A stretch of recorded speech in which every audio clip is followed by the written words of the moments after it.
And here we are for another Saturday night of fun and excitement, and we're gonna drink shots tonight and see who survives till the end of the show.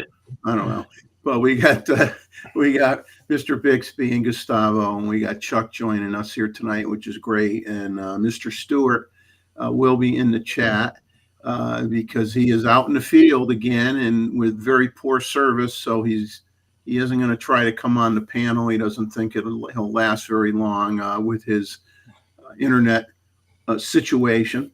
So he is going to come in the chat, and we say hi to Long Rider and Mookie. Mookie's saying, where's the opening act? Thought a band was supposed to play. Paid good money for these tickets. Yeah, I know that $0.00 is very expensive to come to this show. But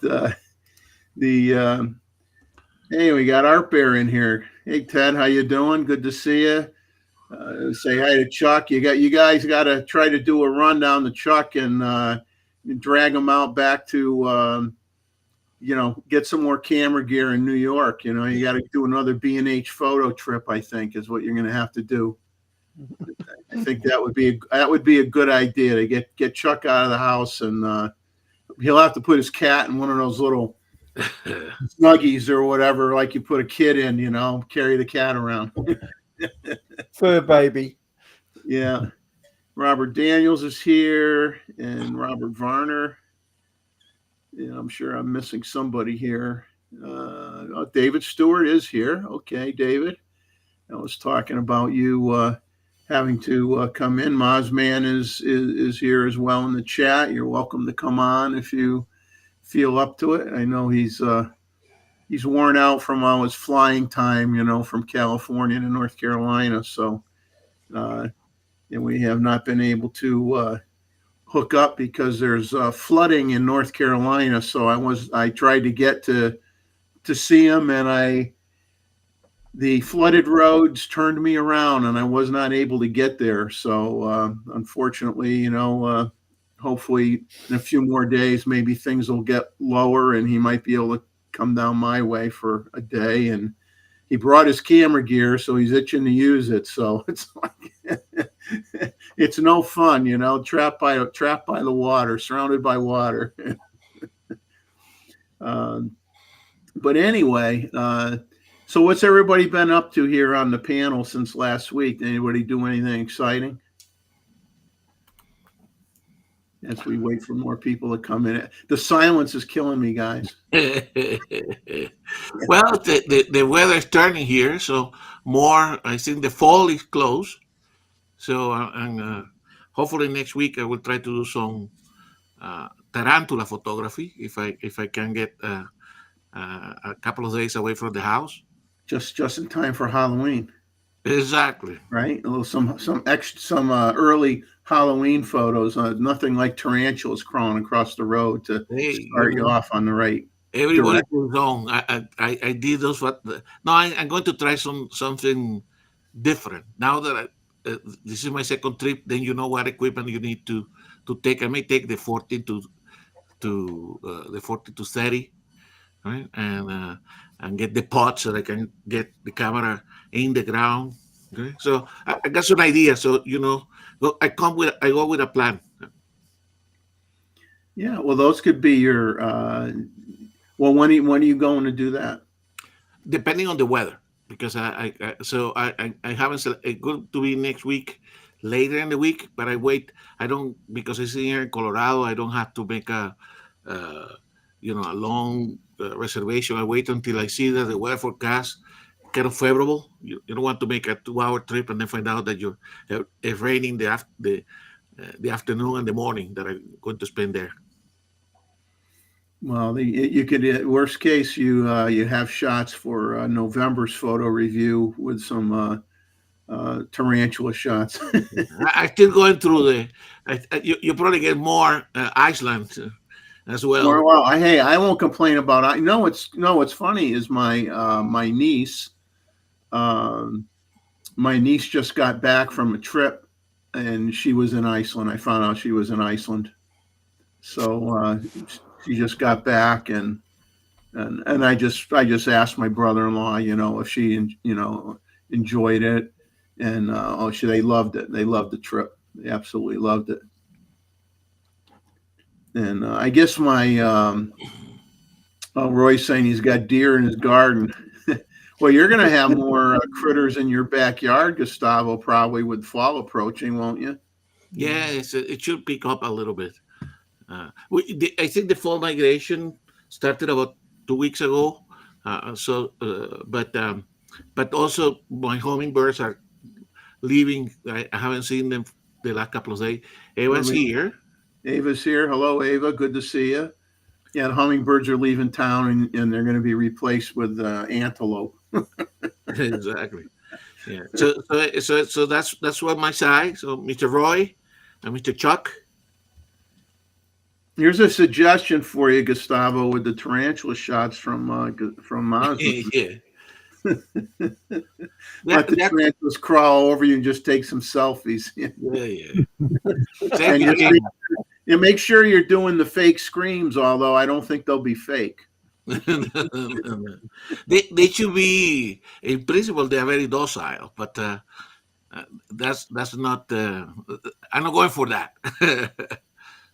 Sanjit's in here. That's great. We got Jeff and Leslie in here. Good evening or good day, depending on where you live, right? Obviously, some people are just had their breakfast, and others are saying, gee, in 3 more hours, I'll be able to finally go to bed, We're going to talk about a handful of things. There wasn't a lot of new news today, and we're up to 18 people. So I guess I'm just going to start off with we had a brief conversation about people. We had ideas about, gee, what can we do with the great photos we get from, I don't keep them. You guys know I don't keep the photos of the month, at all. But we talked about, gee, it would be nice if somehow we could do a calendar or something like that. And I did look into it, and I had put together a plan, and I had talked to Gustavo about it a little bit, and about ways of selecting images and everything else. But the problem comes to, obviously, I don't want to be in the shipping business. I don't want to ask people for personal addresses. I don't want to have an address list to keep track of. I don't want to be wrapping these things and shipping them out myself. And unfortunately, I went through, now maybe there's other choices that someone in the chat can recommend, but I use MPix for a lot of my pictures. And I went through them, and I wrote an email to them to try to see if something could get worked out. And unfortunately, there's no way for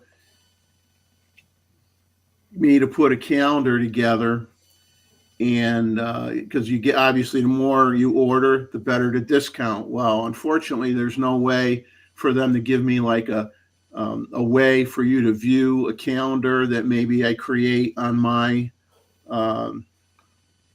account, so that you could view it and order it and provide a discount code so people could get a discount or anything like that.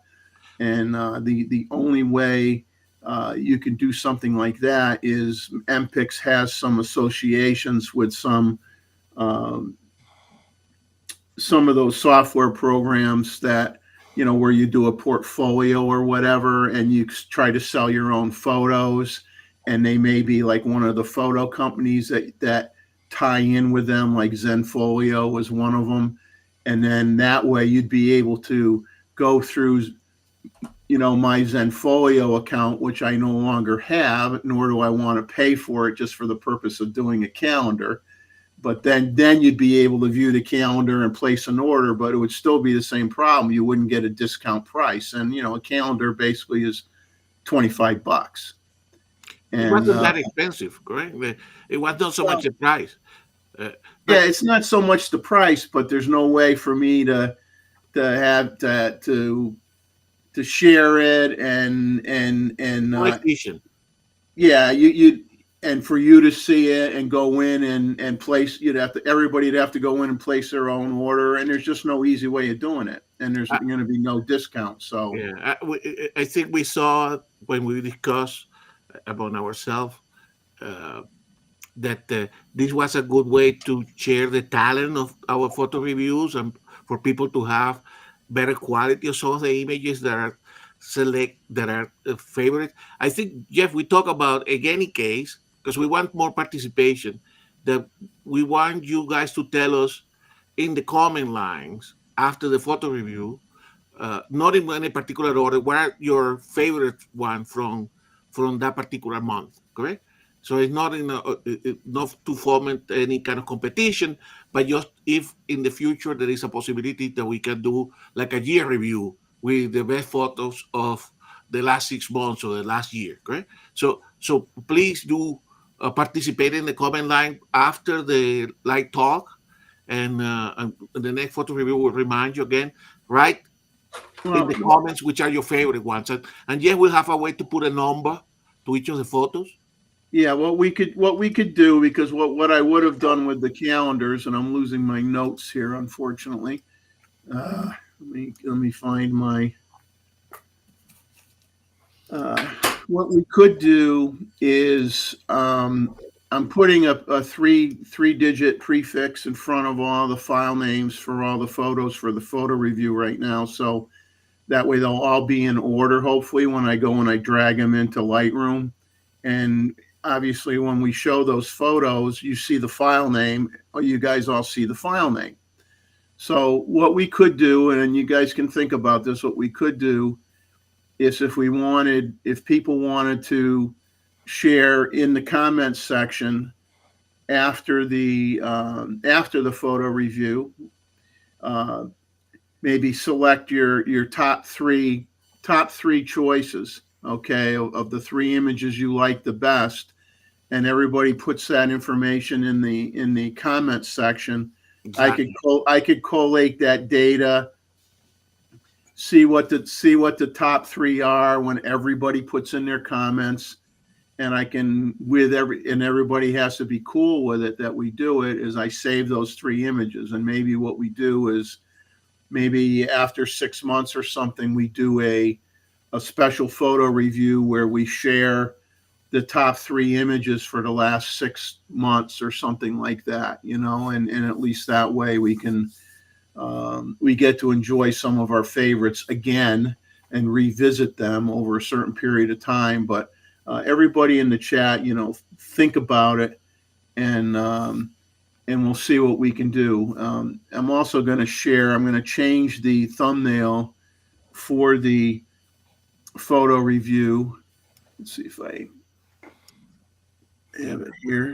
And what Jeff is looking at, and the reason was because I think some people have commented, and I try myself, when you want to go, let's say, to Eva's presentation a few weeks back, because all the thumbnails are very similar and there is no description of what happened in that particular show.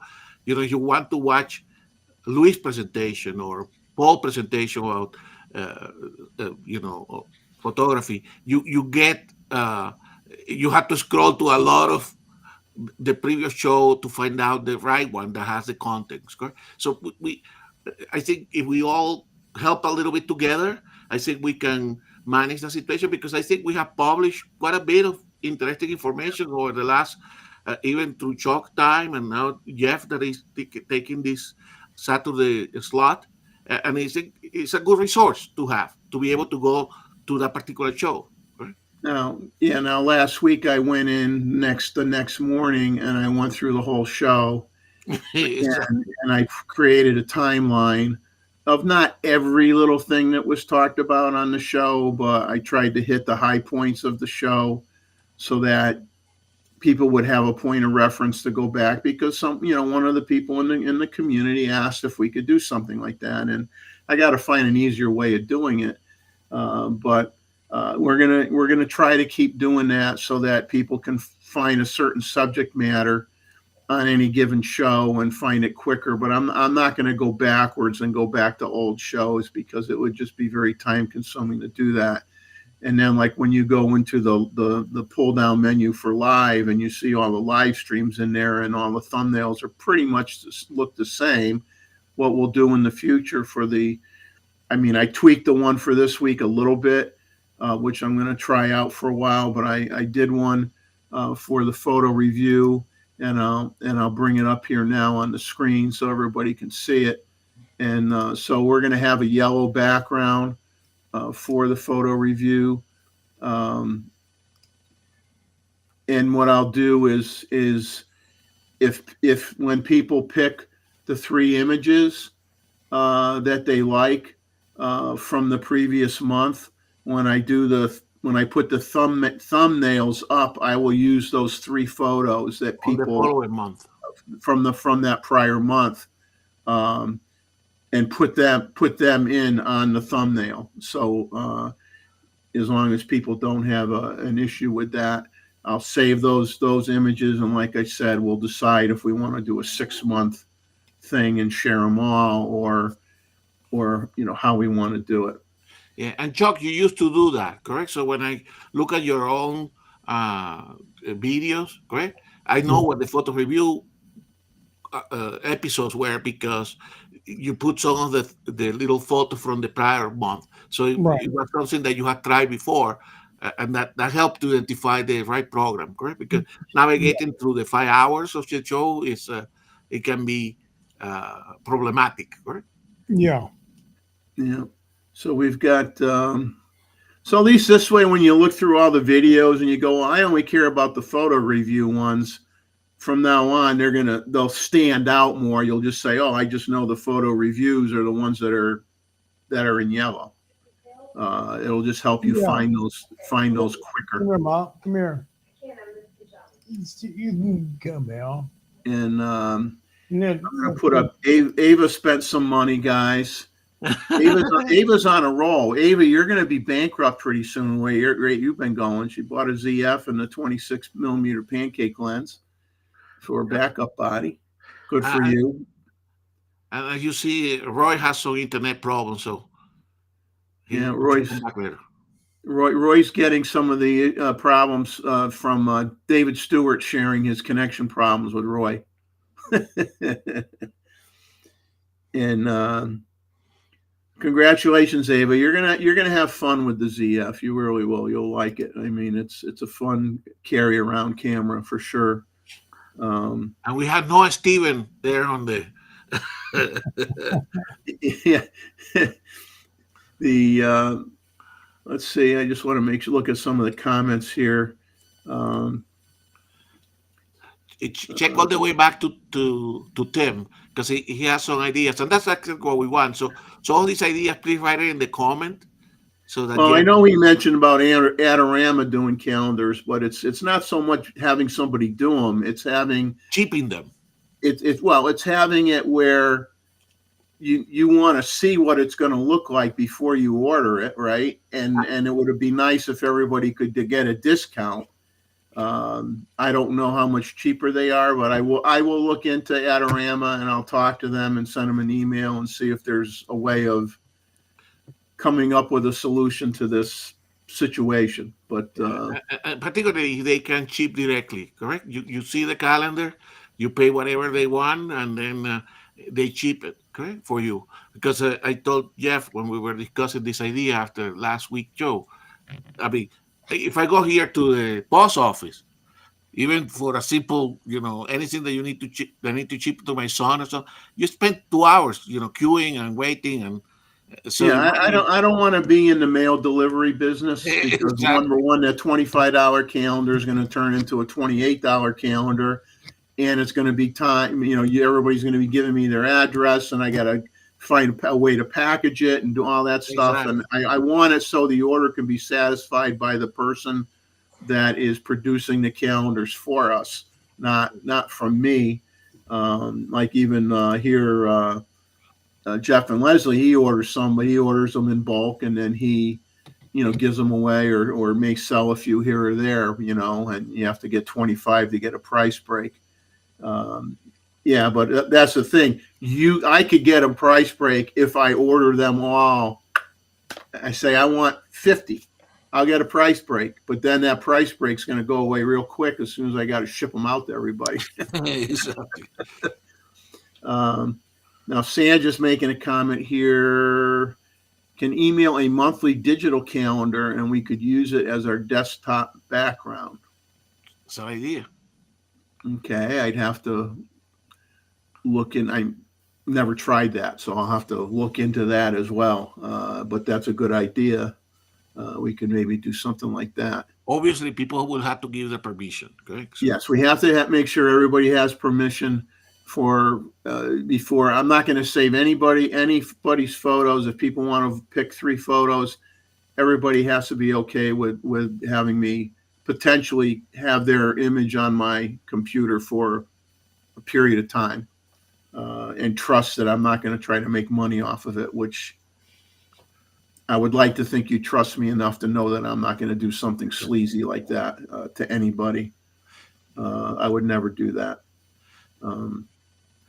but I think we have a nice, cohesive community here that something like that can be done, in my opinion. Yeah, Roy's saying PDF calendar and print it ourselves. Yeah, I mean, I'm not sure if I'm trying to think of the Adobe app I use for the thumbnails. What the hell is it called here? Let me look it up. Adobe Express. I don't know if you can create calendars on Adobe Express or not, because if I could, I'll look into that too. I'm going to start. I better write some of this down. Well, Is if I could create a monthly calendar in Adobe Express, I could save it as a PDF file, and then I could and then people can say I'd like to have it, and I can send them the PDF file, and they have a digital calendar for that month. exactly. So I gotta see what I have that I could use to create a calendar, month by month maybe, and that might be an acceptable thing to try. We'll have to talk about it some more, but Exactly.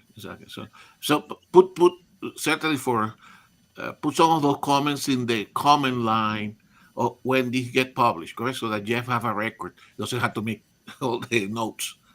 yeah. Let me just when you in the comments after the show say, remember, look into this, look into that. But you think it would be doggone easy to do, and you know what happened was I'm thinking one time years ago I did a wedding, and then I had a way for them to go into to MPix, and the wedding party could go in and pick their own package and have it shipped to them and everything. But then when I thought about it afterwards, when they said, "Oh, we're affiliated with Zenfolio or whatever," and I'm thinking back then I had Zenfolio, and that's why they were able to go in and look at the pictures and order them. I didn't have to get involved with the ordering process. But I don't want to pay another $25 a month to because I don't sell images. I'm not going to try to get in the business of selling images. So, and let's see what else we got. Greg Corker, I'm going to say hi to you. I saw you make a few comments. I didn't acknowledge you were here, so I apologize. I make sure I didn't miss it. Did I miss anybody else, guys, that came in? I hope not. Not that I noticed, I think. Hopefully, 25. hopefully I got everybody. And I apologize if I have not noticed you. But don't feel bad. My wife doesn't notice me either. So,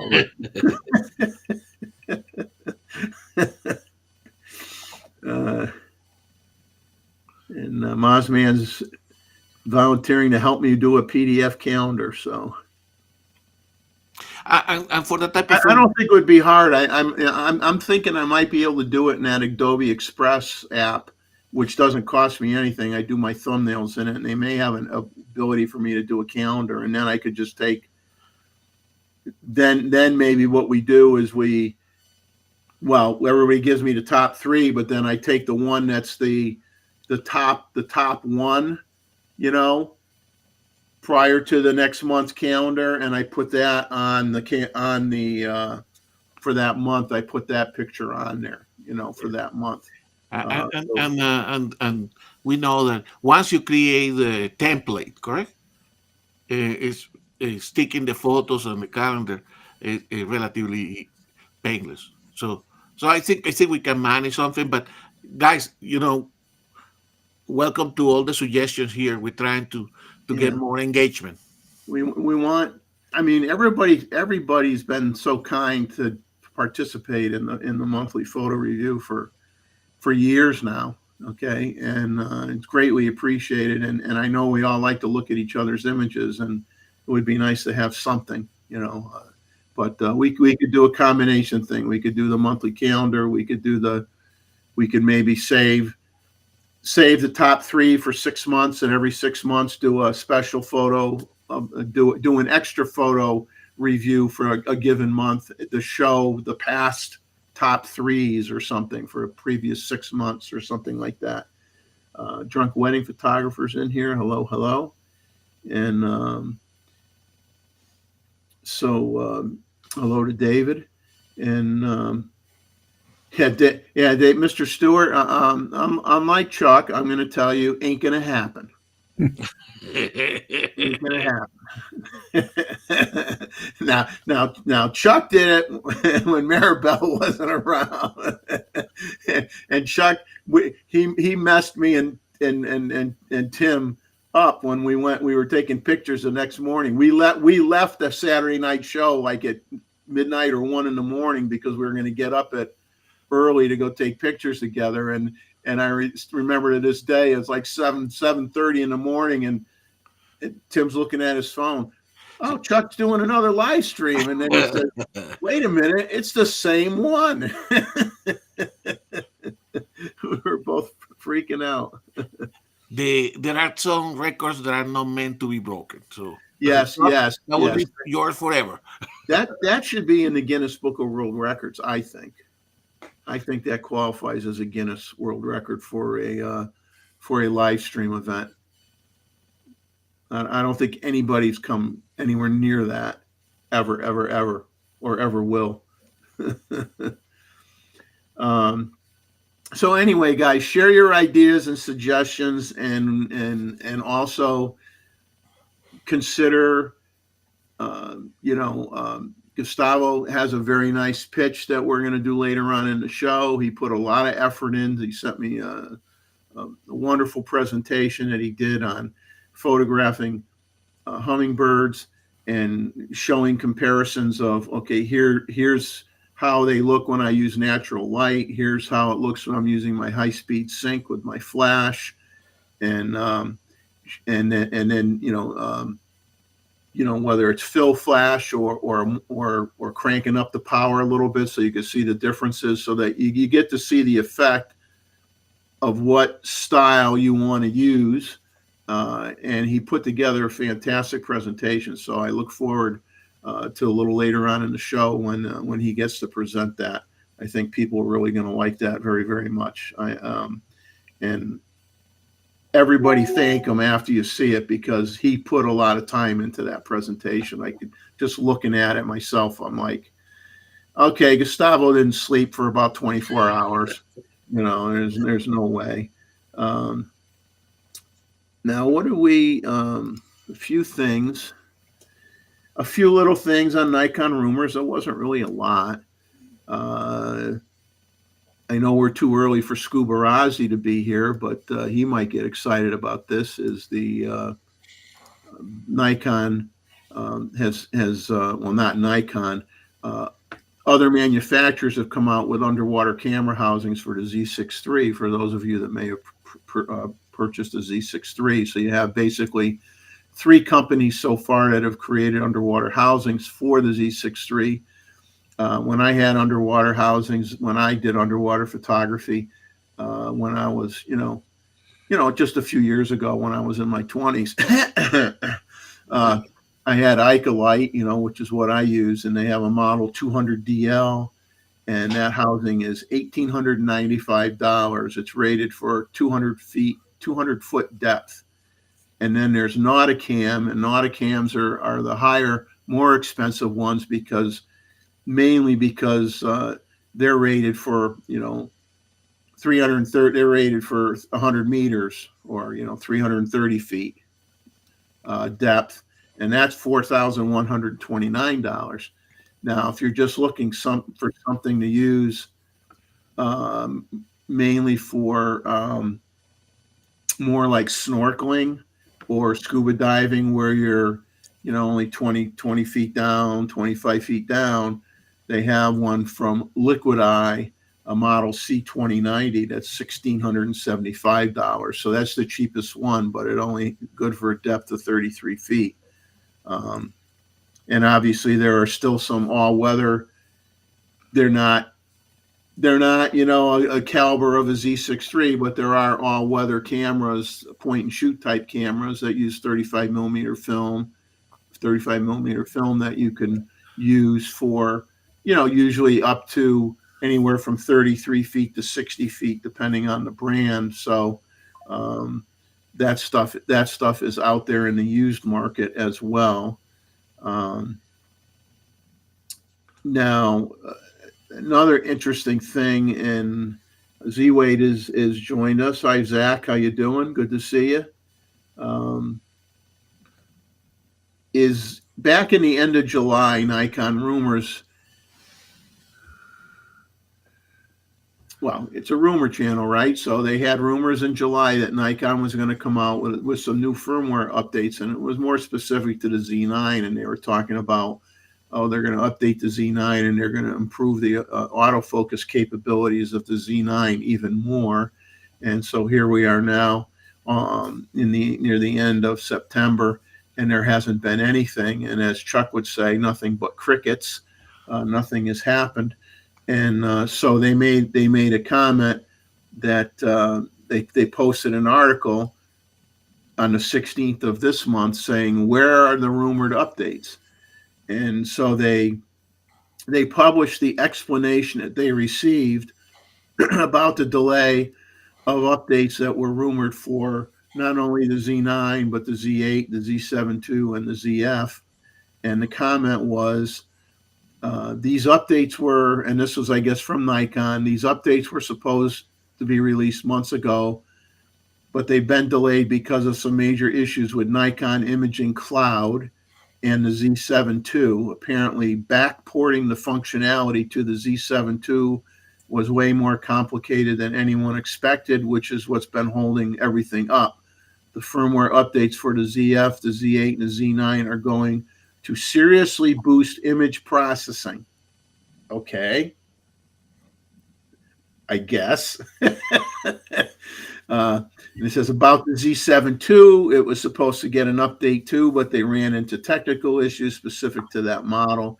Internal tests showed compatibility problems that need more time to fix. It's a bummer for Z7 II users, but Nikon wants to make sure the firmware is rock solid before releasing it. But I hope this firmware update isn't just stuff related to the Nikon's Imaging Cloud functionality.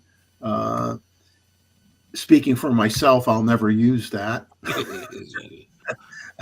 I'm not going to use a cloud service. I'm sorry. I'm not going to deal with, eventually, probably if I want to store a lot of stuff, I got to pay fees. And I don't like the idea that, I don't know. I don't trust the cloud. I don't trust that somebody isn't going to somehow get access to my stuff, that I don't want to have access to my stuff. But that's just me being paranoid. I don't know if anybody uses the cloud for their storage and wants to comment on whether they've ever had any issues with the clouds that are out there now, because there's so many different clouds that you can attach your files to. Google has clouds, Microsoft has clouds, everybody, Adobe has a cloud, everybody has clouds. I don't know how you look up in the sky and tell the difference between one and the other, but if anybody has experience storing stuff on the cloud and like it, share that with us. And if you're Ava, hopefully you were able to take advantage of, no, you bought new stuff, so you didn't take advantage of it, but they got Nikon has their refurbished sale going on right now, at least for another couple days, I believe, before it ends. So for anybody looking for a piece of gear save a few dollars, get a refurb product. You got, I think, a couple more days to do that. Z Wade is commenting that, yeah, I wouldn't, that he wouldn't trust the cloud either. Adobe will harvest and train their AI. And Jeff and Leslie use Apple iCloud for secondary backup. Same here. Not primary storage, and but backup. I use that for the best images. So few images only, the ones that I really want to keep. David's asking for help. He's looking for a Minty N2020 F-501. Anybody have one? Mm.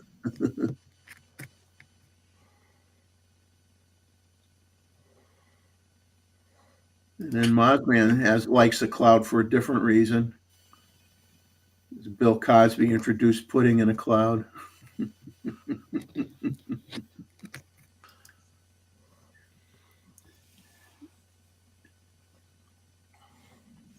Let's see. See if I miss. You guys keep track of the chat too, so I don't miss anything. And as always, put a QQQ in the front of your statement if you have a question for anybody on the panel, something that you want us to talk about. And Luke S is in the house here, so we see Luke, so that's good. Roy says he's got F801, 801S. Gee, yeah, I would think that that Roy would have every Nikon piece of gear. So we got a presentation that Gustavo's going to do. I'm going to share a new vintage camera that I acquired last week that I teased without naming what it was at the end of, I think, last week's show. That won't be a very long discussion. It's a very simplistic camera. And many of you will say, why in that blankety blank did he buy that? But that's good. That's good that you would say that. So Mookie has an N8008S. 8,000. Is anybody have any trips that they're anybody out there in the chat planning any trips to capture fall foliage in New England or other areas that have some very nice like some of the national parks in different parts of the country will have some beautiful fall colors as well. And just if anybody is planning on any trips that they want to share with us. How's about your area, Chuck? Do you have full colors already or not? Not yet. It probably will be full cover in the next, I guess, 4 to 5 weeks. Yeah. Okay. So Yeah, Jeff, right. Connecticut is pretty good, correct? With the yeah, Massachusetts, Vermont, New Hampshire, Connecticut, upstate New York.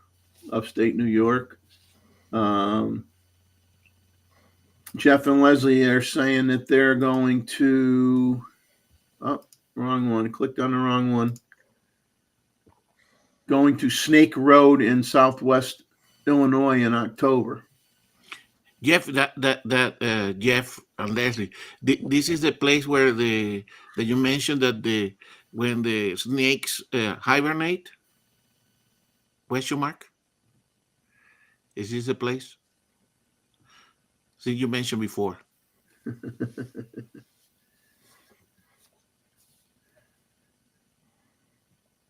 Mr. Stewart said that he had frost last night, I believe, in one of the earlier comments. So, but David's always in the cold up Canada anyway. I never heard David say he's sweating to death. I don't know. Maybe once he complained about the heat, but it seems like usually they're pretty cool. And Tim saying upstate New York is incredible.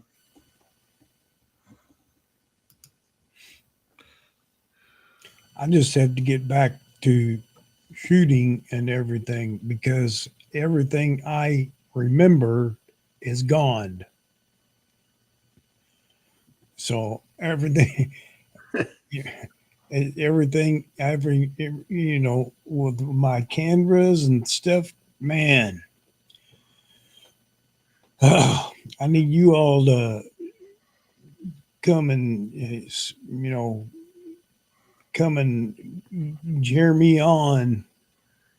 We will. We will. We will. Hmm. We will. Hey, you get bored. Hey, if you want, you know what you do, Chuck. If you're having trouble sleeping, you just have to start reading some of the manuals. Yeah.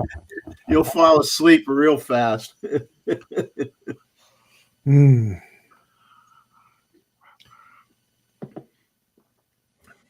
What we need is we need those audio. Put the earbuds on and listen to somebody like reading an audio book, but it's your manual for your camera, so that it gets stuck in your head without you having to read it. You wake up and you just remember everything. That would be cool. All right. You talk to everybody, the different cameras and anything, everything, whether it's just one comment. Wait a minute. There's Kitty's gonna start pushing the buttons on Chuck's control panel. Yeah. So, I know, with talking about the Z9 and Z8 and whatever, are they going to have the something new coming out? Well, do you remember the guy, one of the guys or folks is D Moots? Remember him? Yeah. He's shooting up in Alaska with a D. Damn, I can't remember the new Canon. Oh, okay. With the R5 too. The R5 too. Yeah. Okay. Wow. I thought that's pretty. It's pretty wild. I don't know if he's gotten rid of any other stuff, but that's something that keeps everybody thinking about it. Well, I mean, Jeff and Leslie, they went and they got Canon, and they're getting phenomenal shots that they're sharing on their channel and in the photo review and everything. And Sure. it takes a little bit of getting used to menu changes and stuff like that, but they're having fun with what they got, and that's what it's important is you got to enjoy what you have, and whatever it is, and just get out there and use it. And he's out there getting venomous snakes, which Jeff and Leslie, you guys can have all the venomous snakes you want. I would prefer to stay very, very far away from them. Cottonmouths, copperheads. Oh, yeah, I've had rat snakes here, green snakes here, garter snakes in Connecticut were very common. We did have used to have water moccasins in Connecticut a lot in some of the ponds that you had to watch out for. I actually caught, this is no lie, I'm not making this up. When you're a kid, you do stupid things. Even when we're adults, we sometimes do stupid things. But when you're a kid, you do a lot of stupid things. So all my pets that I had when I was a child were basically whatever I could catch. Snakes, turtles, frogs. Those were my pets. I had a big, huge aluminum container in the backyard that I could put these critters in and feed them and whatever. And so one time for show and tell, and this was like in middle school, I had caught a black snake in the pond, and I put it in the aquarium tank, and I brought it to school for show and tell.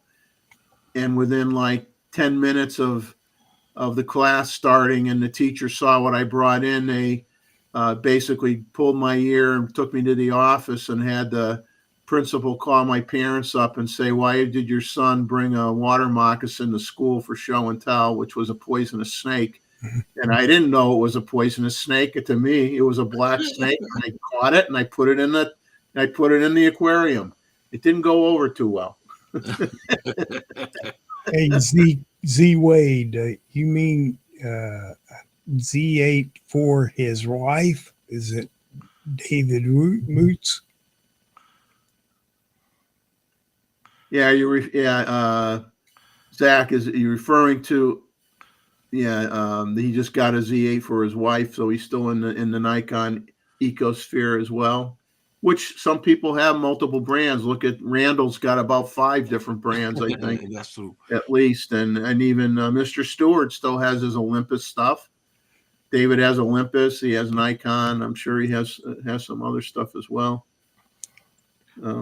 But Chuck, like you said, I mean, the R5 II had to be better than the Z9 and the Z8 just because it's newer, correct? Yeah. Well, you know. And that's what we want, correct? Yeah, I know. No, I'm not complaining. I'm just saying, you know, he's got one. Exactly. Yeah. I'm gonna find this email here because David's saying Anita sent a photo where they're hiding out, and I don't see it yet. That's a good swap. I don't see it yet. So when I see it, I will share it, but I don't see it yet. So the internet is probably working slow. And Z-Way's confirming, yeah, D Moots did get a Z8 for his wife. And Zach's adding some extra commentary here that he believes he's been in the Nikon and the Sony space as well. So yeah, I mean, I would be surprised if he'd get rid of his Nikon stuff because I know he had bought some of the more expensive lenses for wildlife that would be tough to part with, I think, because I think the high end, whether it be the 400 with the built-in TC or the 600 with the built-in TC, it's just my opinion. I don't think any other brand makes a lens that touches those in quality for the money. The Canon, anything in Canon that is a high telephoto range, one doesn't have a built-in TC, and they're usually around $18,000. So the price point is a lot more, and you don't have a built-in TC. So I mean, I would think he would hang on to some of the Nikon gear just because of the lenses, you know. But what else we got going on? Yeah, I'll keep an eye out for the photo here, but no signs of it yet. It could be because he's got a bad internet connection where they are right now. So who knows? The mailman on the internet may not be in business right now. Mailman's on strike.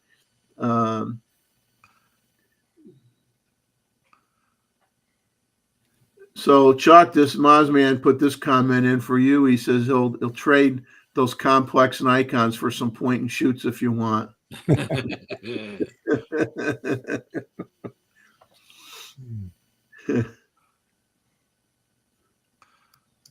But yeah, it's funny how things are. But this is a fun time of year though, with the season changing again. I think a lot of people really enjoy the fall. Of course, when you get into the season after that, unless you're a professional if you're very good at skiing or you like making snowmen all the time, you may not be a winter person. How, Gustavo, where you are, do you? I mean, I know Connecticut. When I lived in Connecticut, the annual snowfall for the year was, like 60 inches, 60 to 75 inches, somewhere in there. What do you guys get where you live Oh, in the in the winter? mountains we get quite a bit. Okay, here in the foothills and the we get a lot less. But so we may have, some winters we may get uh, a month and a half with snow cover, but you can get a big storm and then you get, a couple of feet at one time. But so here in the foothill is relatively dry. Actually, we get most of the water during the winter, so it's good. And for me, it doesn't bother me. Correct? It's provided you can get in and out of your drive. That is okay. Now, do you live in an area where you're close to things? I mean, relatively close to things, Oh like yeah, yeah, yeah. Yeah. So this area here, it's kind of rural, but it's also, you know 10 minutes away from a hospital and a big oh, supermarket. So it's okay. it's uh, it's the best of both worlds. Actually, during the winter, I avoid going into the I-70 into the mountains because with all the seasonal skiers that come to Colorado, driving that road into the mountains is a nightmare. Okay, it's a lot of people with not very experienced driving mountains with snow. So, it's not the most pleasant. So I try to go to the mountains when there is no in the off season. Okay, as soon as they open the different ski season here, then it can get busy over the weekends. Correct, but also you have a lot of visitors that are not good driving in snowing conditions. The Let's see. Jeff and Leslie are saying, okay, he's been. Let me put it up here. Jeff and Leslie have been shooting a lot of transit. It says transition month, red orange leaves next to green leaves. Exactly. I actually like when there is a lot of mixture. Okay? Makes it pretty. Yeah, see, this is where I am right now. Do you want to build a snowman? No, it's cold. Do you want to go outside? No, it's cold. Although, the funny thing is, when my wife and I retired down here in South Carolina, because we were always here between, for the most part, in the early years, for more than a decade, we were here when the kids were out of school. So we were here during the summer break when it was always hot. So we had it in our head that it was always hot here, like all the time. And that's not true, because if you go down to where I shoot, which is like 30 minutes away from where I live, roughly, and you go there in mid December or January, I've had times where I'm dressed like I'm in New England. I'm wearing, I got thermal lined pants, I got fleece lined pants on, and a heavy coat, and gloves, and a hat, and hand warmers in my pockets of the coat. I got those electric hand warmers that I showed you last year that worked really great for me. Yes, Uh, and wind chill 14 degrees or less yes, in South Carolina in the wintertime. yeah. So I'm like, what the heck? I didn't bring any winter clothes with me when I left Connecticut. I says, I don't need no winter clothes. Shoot. Donated everything I had, gave it away, and then we moved down here, and I'm like, it does get cold here in the wintertime. Well, here in the West, uh, because it tends to be dry, right? Even after a snowstorm, and the same happened in Calgary, where David is, right? If there is no wind and you got after a storm, it's actually quite pleasant. I actually like it. Well, But I built for the cold weather. Right? I got well, the I blubber. don't I don't mind looking at the snow, but the problem is when you live in it and when you're in your working career, You have to plow it or you have to shovel it and you have to deal with it. But if you were like, okay, I'm just here. I don't have to leave the house for it. I could wait till the snow melts. I could just sit in the house. I got 2 freezers full of food and I'm retired. I don't have to go anywhere. Then you could just sit there and get a fire going in your fireplace and sit back and say, boy, that snow looks pretty. Exactly. But when you're working and you got to drive in it all the time to get to work, then it's not so much fun anymore. And then you don't like it. But I'm gonna share that camera because that's only like a 10-minute thing that I recently bought and explain to you why I bought it, because you're all gonna wonder why in the heck did I buy it. And just to make it, I'm gonna shrink everybody here just so you can get a better image of the camera. And I'm going to trick you by not showing you the front of it right away and see if you can figure out what it is. But anyway, this is the bottom. Mm. Okay. Okay. This is the back. All right. Okay. This is the top. I'm going to cover up the name. It's a film camera, Chuck. So close your eyes. It's a film camera, Chuck. This might burn your eyes. It's a film camera. This is the front. Looks pretty. Now, okay, so this camera is from 1990. Oh. This is called. Let me move it over here. I'm trying to talk and see where I could show the camera and still see my face here at the same time, which isn't a good thing.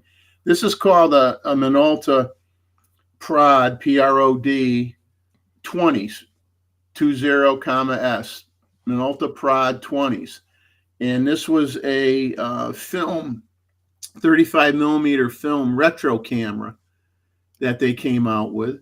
And that's really the primary reason I bought it, was not because it takes world-class pictures, but because of the design. They very few cameras have, let's say, in the last 30 years have had a retro feel to them. Okay, most of the cameras have been pretty modern looking. I mean, back in the 20s and 30s. Retro was a big thing. I mean, Kodak did a lot of retro, fold drop-down bellows cameras, where the front plate, they had the aperture settings and everything had a retro look, and the top and the bottom plate on the camera had a very retro look to it. And so there was this period of time where retro was in many years ago. And so that's what makes this camera interesting. A changeable lens or not? The lens on this camera, it's not interchangeable. It's a 35 millimeter f4.5 lens, fixed lens. This lever here is for your self timer. Okay. Pull that down. It has, you look at the front, these two circular patterns here. This one and on the other side are your autofocus sensors. Okay. And then you have the viewfinder in the middle, and then you have the flash with a sensor on the flash right here. Okay. For cutting off the flash power when need be. And when you look at the top, you just have the film counter, and you have your shutter release button, and you do have a locking feature where you can lock it so you don't accidentally hit the shutter. And there's nothing on the bottom other than your tripod socket, and you have this one screw, quarter turn, and the bottom plate comes off, so you have access to changing the battery. Okay. When I got this camera, I didn't realize I popped the back off of it and it had a roll of film in it, which I didn't realize. So it doesn't matter, but I can.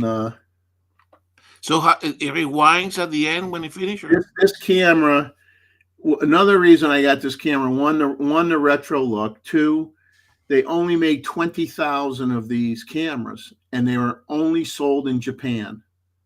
They were not sold in the United States. They were only sold in Japan. They're made out of aluminum and plastic, weighs like 15 ounces, so it does have a little bit of weight to it. When you load the film, it's backwards. The film canister doesn't go, when you're looking at the back, the film canister doesn't go on the left-hand side and you pull the leader across from left to right. You actually put the film in on the right-hand side and you pull the leader across right to left. So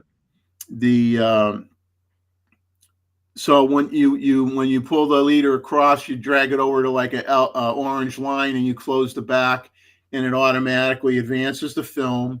Okay. So this is like a camera for people like my wife who has no interest in cameras. I offered to put a roll of film in this and have her take it with her to Connecticut, and she didn't want to do it. She says, "Oh, I got enough I'm bringing with me. I don't need to bring a camera." But this is a perfect camera for people who don't like cameras. There's nothing on this camera that you set. It loads it loads the film, advances the film automatically. It sets the aperture. The flash goes off if it feels it needs it. Oh my God. When it gets to the end of the roll, it automatically rewinds it for you. This is a nothing burger camera. This is like, okay, I look through the viewfinder. I only have the frame line that you see in it, and I get my subject in there and I push the button and I take a picture.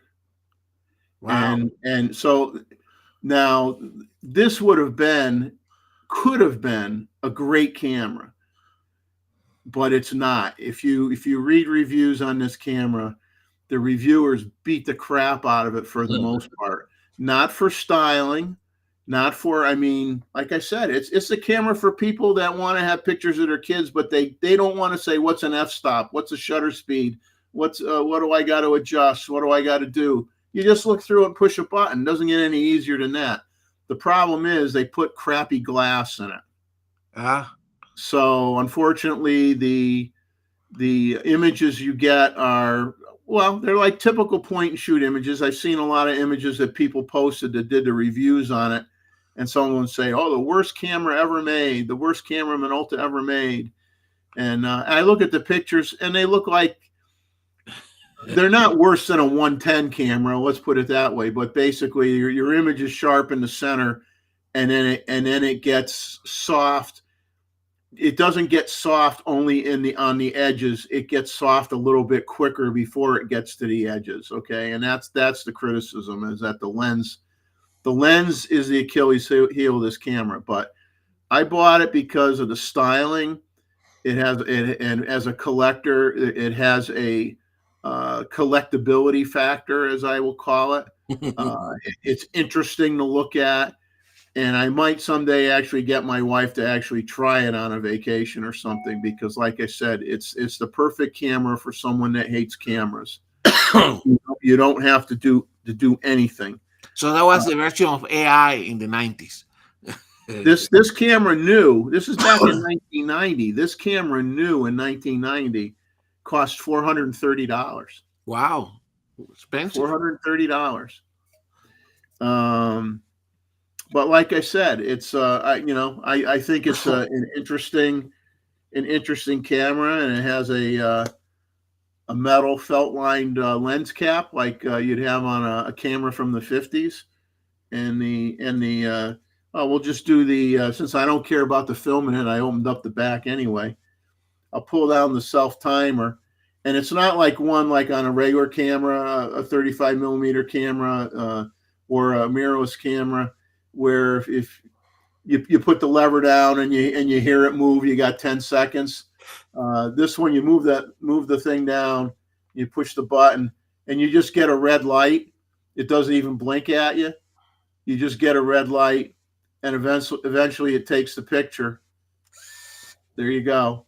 And then the lever doesn't move up. You got to move it up manually. Oh.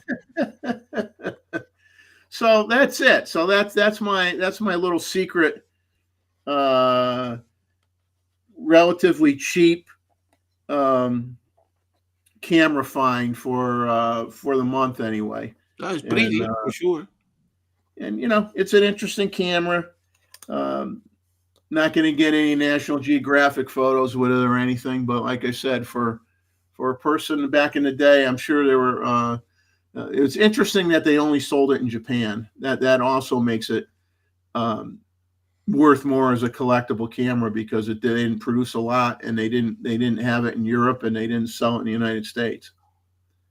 Um, and yeah, the lever does not move. But hey, it's kind of nifty. So sometimes if you're a collector, you don't just buy a camera because it takes phenomenal pictures and it was a great camera in its day. Sometimes you get a camera because the styling is unique. They didn't make a lot of them. Other reasons that make you want to go in that direction and invest in it as a collector camera. And so that's what I did. But I don't do that too often. Usually I'm buying stuff that So what type of film it has inside? 35 millimeter. I know, but what it was a Kodak or a Fuji or Well, it was it's I can't move it, but it looks like it's Kodak. But okay. it's you have to use DX coated film too. Yes, You have to use DX coated film. and I look like Kodak. And of course, it thinks that I took the rollout, so it counts back to one again. Not that that matters, but I got a little bit of lifting. I tried to tack it down a little bit, and it's lifting up again. So I'm going to have to peel this material back and re-glue it. That's really the only thing I got to do, but that doesn't cost me anything. That's just a little bit of time. I tried to do it along the edge, and it needs to be done a little bit better than I did. So, just this edge lifts up a little bit, but hey, that's not a big deal. I've re-glued skins on cameras before, so um, I didn't pay a lot for it. It's probably on paper it's worth probably 3 times what I paid for it, so I'm not complaining. I never buy anything that I can't turn around and sell for more money than I paid for it. All right, Jeff, Uh, you tell me. So I'm but anyway, are you ready, Gustavo? Do you want to do let's it from start your here. end? You keep an eye on the chat because when I put it on presentation mode, I cannot see. Yep. You tell me So when we're you're gonna hearing. we're gonna hit the button here, and Gustavo's gonna do his presentation on uh, different ways of doing hummingbird photography, natural light, high speed sync, um, and it's a great presentation. So I'm gonna turn it on and let him take over the show here. Let me bring over Okay, his. you let me know because I cannot see you guys until when you guys are Okay, we now have it up on the screen. excellent. Thank you, guys. So I put this presentation because of some of the comment that we were having with Nancy last week, and obviously I have been experimenting a little bit with uh, flash filling and subject like using the light the flash as a main subject. As you know, I like to photograph hummingbirds. I typically do this in the during the summer when we get a lot of activity from the hummingbirds in the beginning of the fall migration season. Okay, so I wanted to share with you what I have been doing, and so let's get on with it, right? So why hummingbirds, right? So hummingbirds are great photographic subjects. Okay, they are beautiful, as you know, and many has iridescent plumage that interact with the light. Okay, so the colors and the reflections are due to the feather structure. So here in the on the left side, I put some material from the Cornell lab presentation that they have. You can see in the feathers of the hummingbird, they have uh, the, they have empty spaces in the structure of the microscopic structure of the feathers that are called melanosomes. And depending on the thickness of the melanosome, they can basically alter the light as it goes through the different layers and produce all the different colors. In addition to that, some of the gorgets also have structures that allows for reflecting the light. Okay, so so they are masters at creating beautiful colors that we know, particularly in the gorget. Correct, and so in the uh, figure below, you can see they want to use that gorget for displaying and defending territory. So they use it like a signal light, okay? So as the light interact with the spatial structures, they can have constructed interference, and that produce colors that are very brilliant, okay? Or they can have the structural interference, and the gorget appear almost like black, correct? So fantastic in terms of what the uh, evolution has created, and then there is um, these are fantastic birds to photograph. Correct. So another reason for uh, being a great subject is hummingbirds are somewhat predictable. Correct. Many hummingbirds defend the flowering plants. Since Tim was mentioned that that's a problem that he has in his house now that he has a resident hummingbird that basically not allowing the others to feed. And when the flowers are in bloom, they are going to defend it. The feeders they also defend it. Okay, so that makes it uh, somewhat good subject because you can predict. They have a very interesting natural history. We're going to talk a little bit about that, and they are bold. They are very uh, they chase even hawks, correct? And they are very tolerant to humans, right? So that makes it for an interesting photographic subject. Some hummingbirds, natural history facts. There are 363 species, families Trochilidae. They are only in the Americas, so sorry, in Europe and the old world and Australia. They are mostly in the neotropics, so only 90 species of the 360 species are in North America, including Mexico, basically in Canada and the U.S. They have a interesting natural history. For example, uh, one of my favorite ones here in Colorado, this Rufus hummingbird, has one of the most remarkable migration journeys. Right, they winter in Mexico, as you can see here, and during the spring migration, they take a route through the coast of California and middle California, and they go all the way up to Alaska for nesting. Okay, and also in British Columbia and in Alberta, right?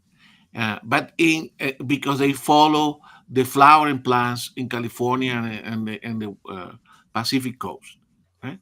Then during the summer, when they start migrating south, which is when I see them here, they come through the Rocky Mountains, correct, in Canada and then here in the US, correct, because they follow the high alpine flowering plants, correct. So they have a very interesting migration patterns, and then of course, at this time of the year, I think most of them are gone, and they are going back to the winter territory in Mexico. Okay? So that makes them to me very interesting. I love reading about it and learning what they do. Okay, and these particular ones are my favorites here in Colorado. The Rufous hummingbird. I think there are some resident species that basically they have a pre-breeding migration in California. These are some similar to the island hummingbirds that Tim has, and but in a certain time of the year, this Rufous one can be mixed with the resident island hummingbirds that he has in California. Okay, so when we do in photography, there is some interesting light consideration options that we have to do for this type of photography. We can do natural light only, correct? We can do only artificial light. But what we're going to talk here today are basically mixed light when we use the flash as a fill-in flash, um, but the natural light is still the main light, or when we use mixed light, but the subject is illuminated through the flash. Okay, and that's the main light. Okay, and here you have examples. Last year I was doing a lot of natural light photography. This year, as you know, I have been experimenting a lot with subject flash photography. Okay, and those were the ones that I was showing you some of the example last week that make me decide to discuss this a little bit. Okay, so like in any flash photography, you have to uh, balance your ambient lights with your flashlight or whatever you want to do. So understanding the physics of light is very important. So the inverse square law is fundamental in order to do good uh, um, flash photography, because this allows to know how the light intensity changes as a function of the distance. Okay, so in photography, the inverse square law is used to determine the fall off of different illumination as it moves closer or further from a light source. For a quick approximation, it's enough to remember that doubling the distance, okay, um, it changes the illumination by reduce the illumination by a quarter. Okay, so this little graph here that I have from the Greg Basco flash photography for nature photography, which I will show later on, show you here that if you double the distance, let's say from 1 meter to 2 meter, you basically lose two stop.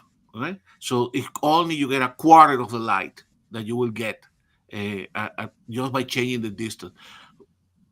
In, in reverse, is also true. If you can bring the flash closer, you can gain, depending if you really half of the distance, then you gain two stops. Okay, so this is a fundamental law for us in photography, and obviously when you work with flash photography, you have to. So I like in that ebook, he has some excellent examples of basically, oh, sorry, in advance here, that shows, uh, illustrate very well how the light uh, is illuminating these flowers at different intensity as it goes and move away from the light source. And the shaping of the light source doesn't impact too much. Of course, the intensity of the light source impact the how much light you get, but you still get the same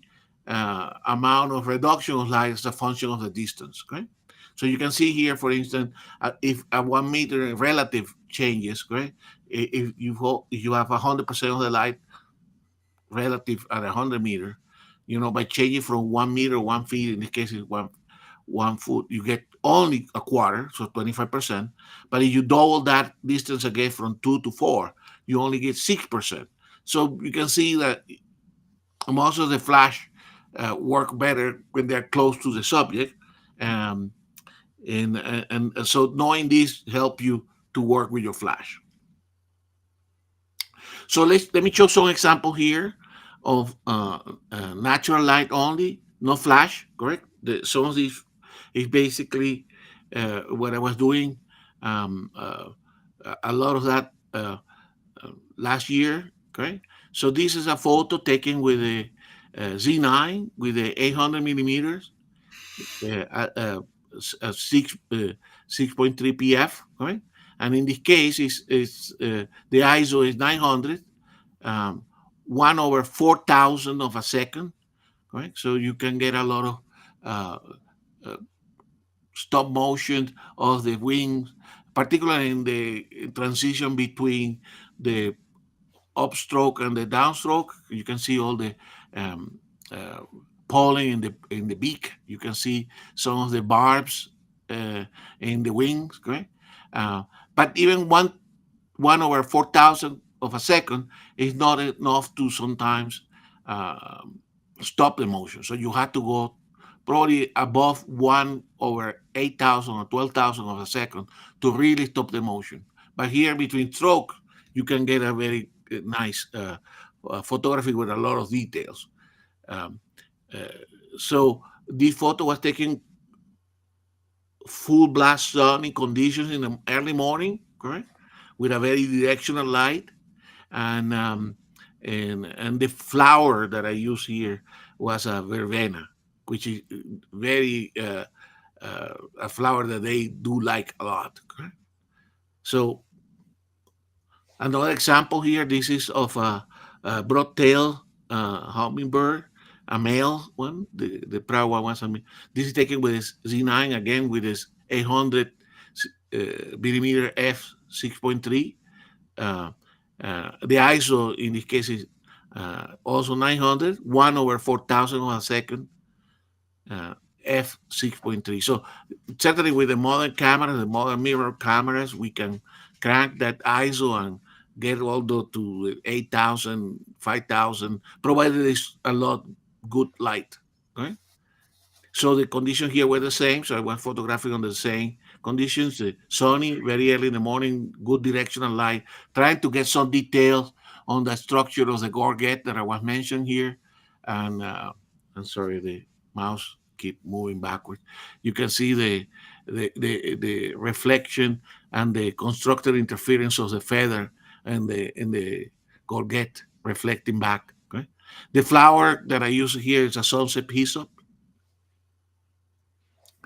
Now, what I have been doing a lot this year is this mix light filling flash using the high speed sync. Okay, so now we started working with the flash. Okay, so this is still when you're using in filling mode, and the natural light is still the main light.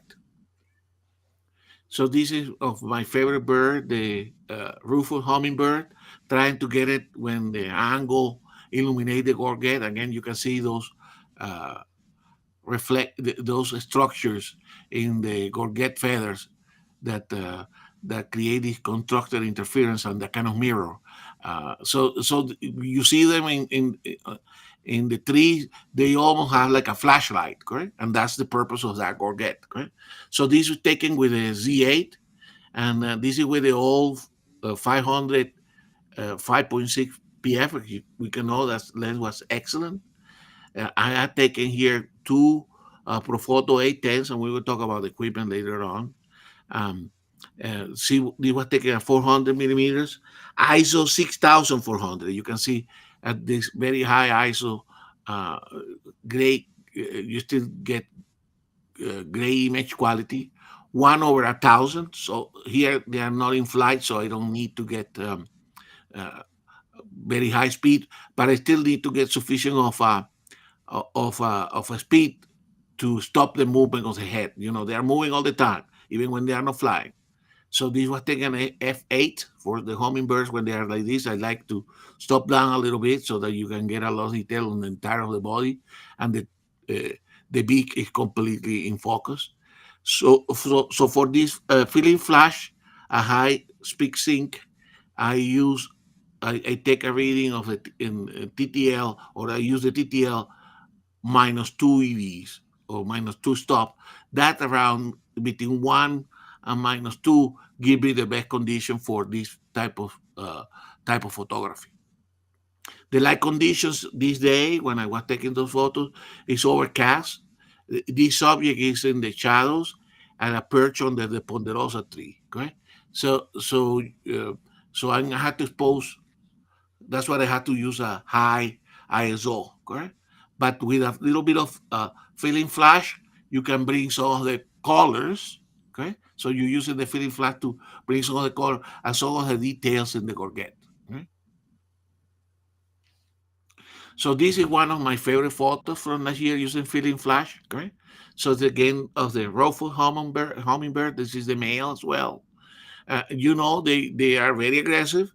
So you can see here, they do all these strange postures and inflate the gorget and actually try to intimidate any other hummingbirds coming into the feeders. That's what Mossman was experiencing there. Okay, this is taken with the Z8 and the 500 uh, f5.6, again with two Profoto A10. In this case, I was able to take a photo with ISO 3200 because I lowered the speed at 1 over 3,320 seconds. Right? The, I was shooting wide open here at 5.6, again using that recipe that for these type of conditions in this particular setting works well with me, correct? Which is a TTL minus 2 stop or minus 2 EV in this case. The light conditions again are overcast, and they show the subject here is in the shadows and the perch under the ponderosa tree. Now this year, and that's what I put the little asterisk, I have been doing a lot of this mixed light, right? Which is a little bit more challenging. So here the subject get mostly illuminated by the flash. So I'm not relying on the main light. I'm relying on the flash to create the photo. Okay. So flash is the main light. Okay? And here you have to be a little bit try to go through that balancing of the natural light and the flash on the subject light to get the right exposure. And I think the trick with this type of photography or all this type of flash photography is that it doesn't look flashy, correct? It doesn't look like a like you taking the photo with a flash. That it looks more natural. So balancing the light is the trick here, okay?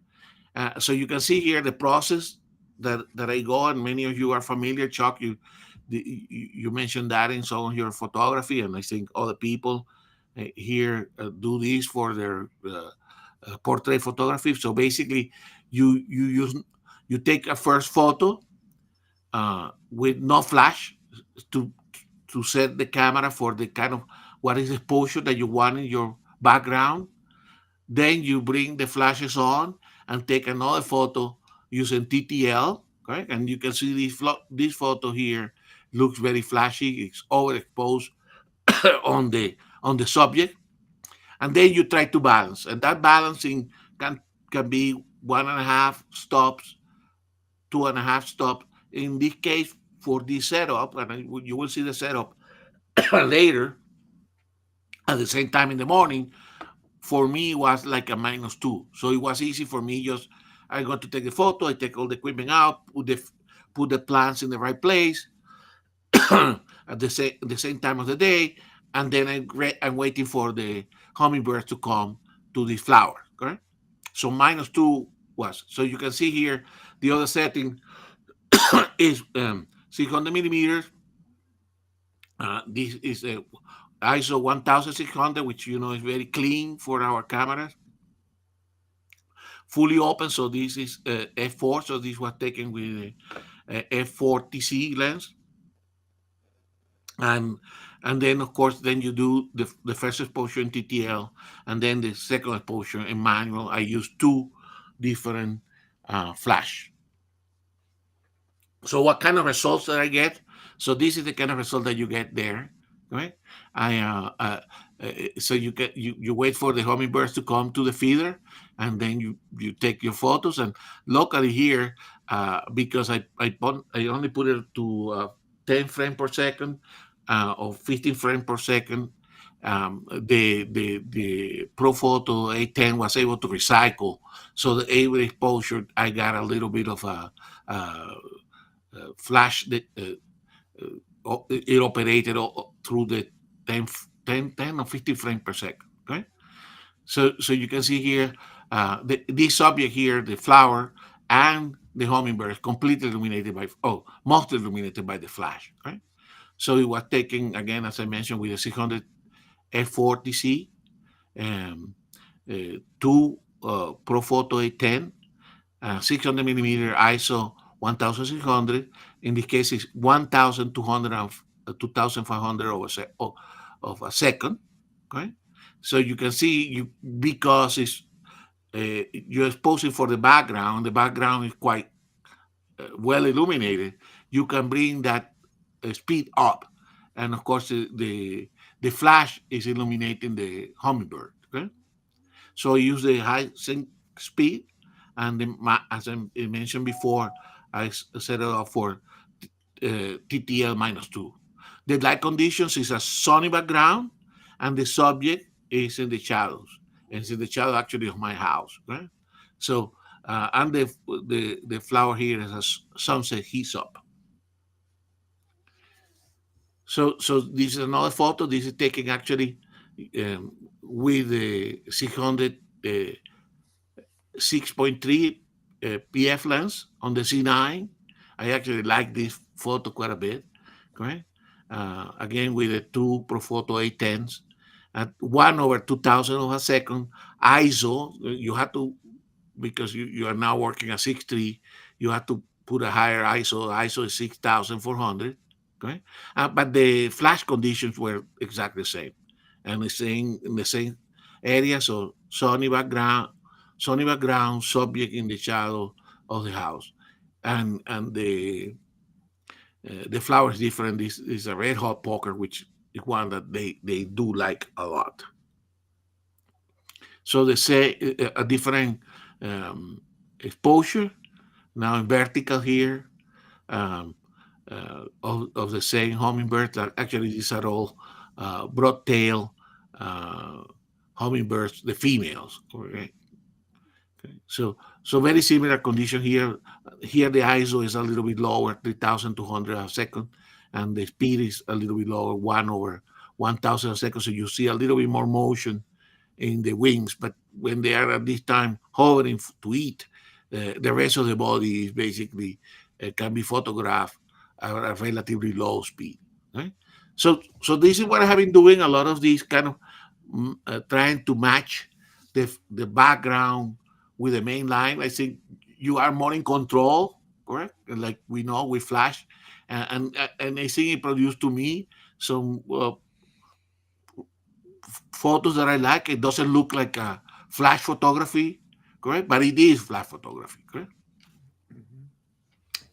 So how do you do this? I mean, Eva must mention that she has a lot of hummingbirds going on, correct?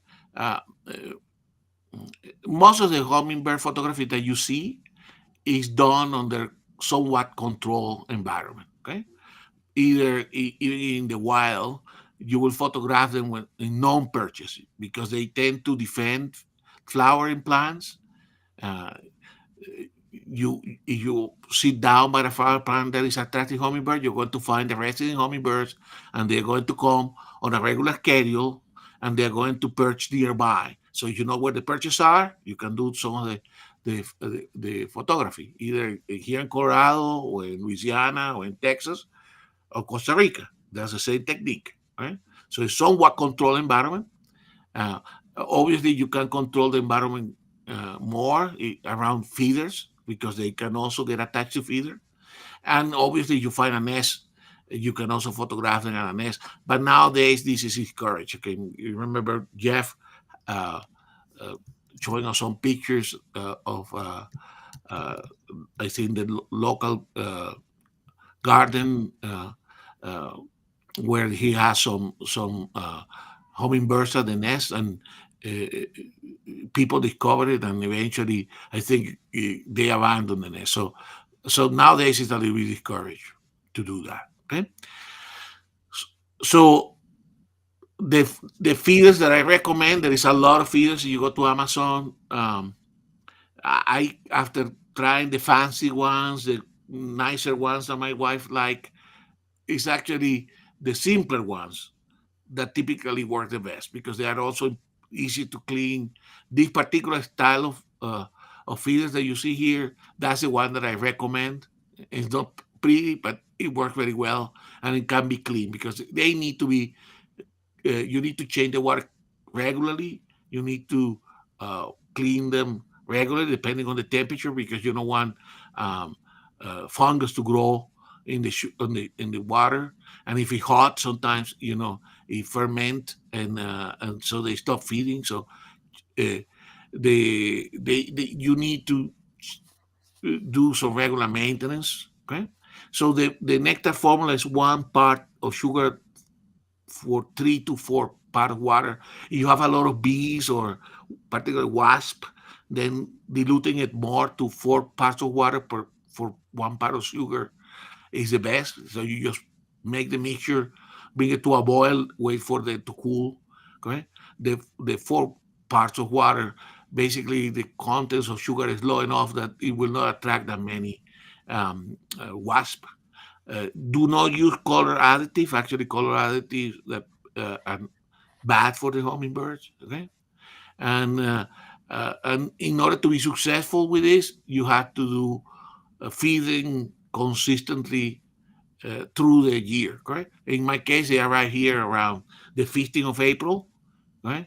And they stay all the way up to this time of the year, the last part of September, first week of October, right? So you have to keep them. If you feed them regularly, remember I mentioned before in another presentation that the hummingbirds are uh, they show high fidelity to a site, correct? So if you feed them, they come, and the next year when they come back, they remember, and they will be in the same feeders. So that's what you need to do. Now, in type of plants, I like uh, plants that are uh, local flowering plants, so you can go and visit your garden center. And some of them are annuals, some of them are perennials, okay? And these are some of the species of plants that tend to work very well here. Okay? Type of equipment. So the equipment that I use nowadays that I moved to mirrorless. I'm mostly doing this with the C9 and the C8. Different Nikkor telephoto lenses. You need some distance.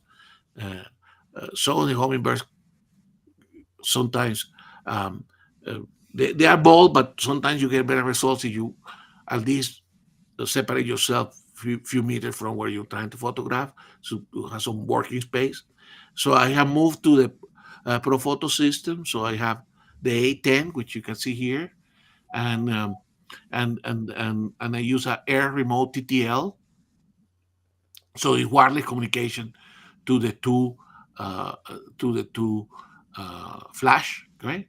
I use both two different type of the what they call click the, modifying in front of the lens. A click diffuser actually for some of the when I can bring the uh, flash closer to the plants. I use the diffuser. If I'm working away, I use a focusing Fresnel modifier. Right?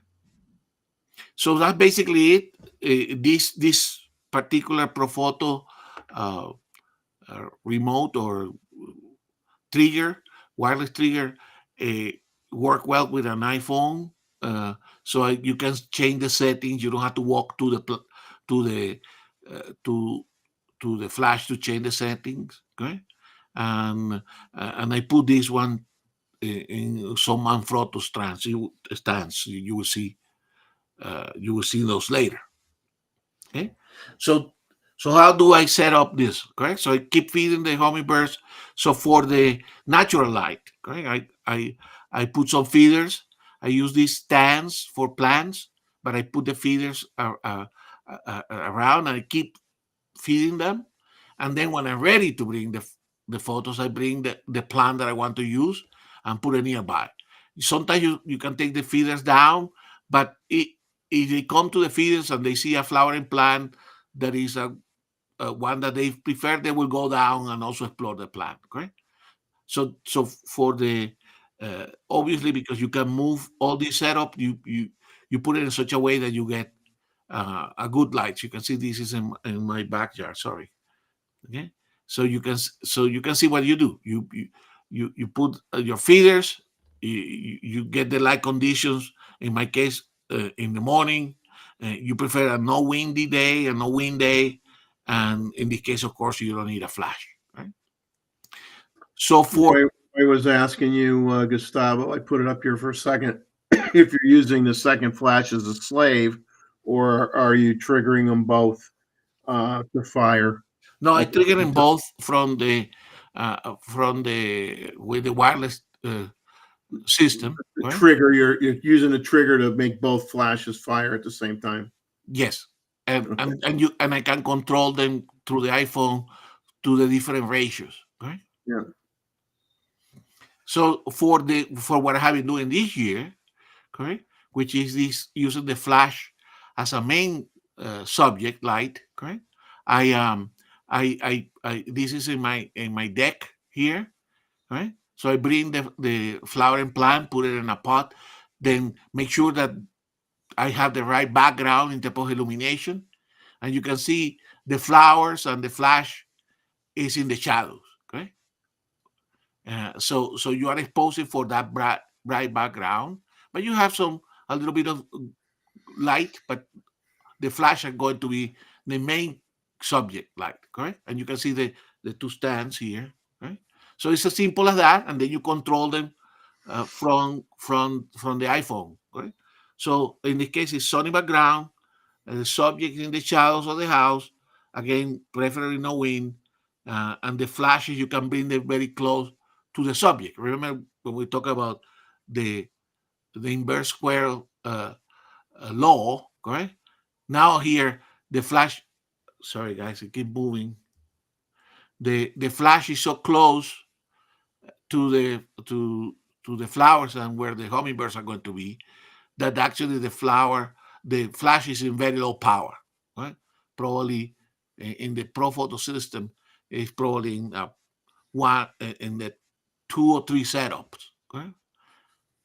In a scale in Pro Photo for you, some of you that are not familiar, the power in the Pro Photo system goes from 0 to 10. So this is probably at the two or three setup. Yeah. Okay.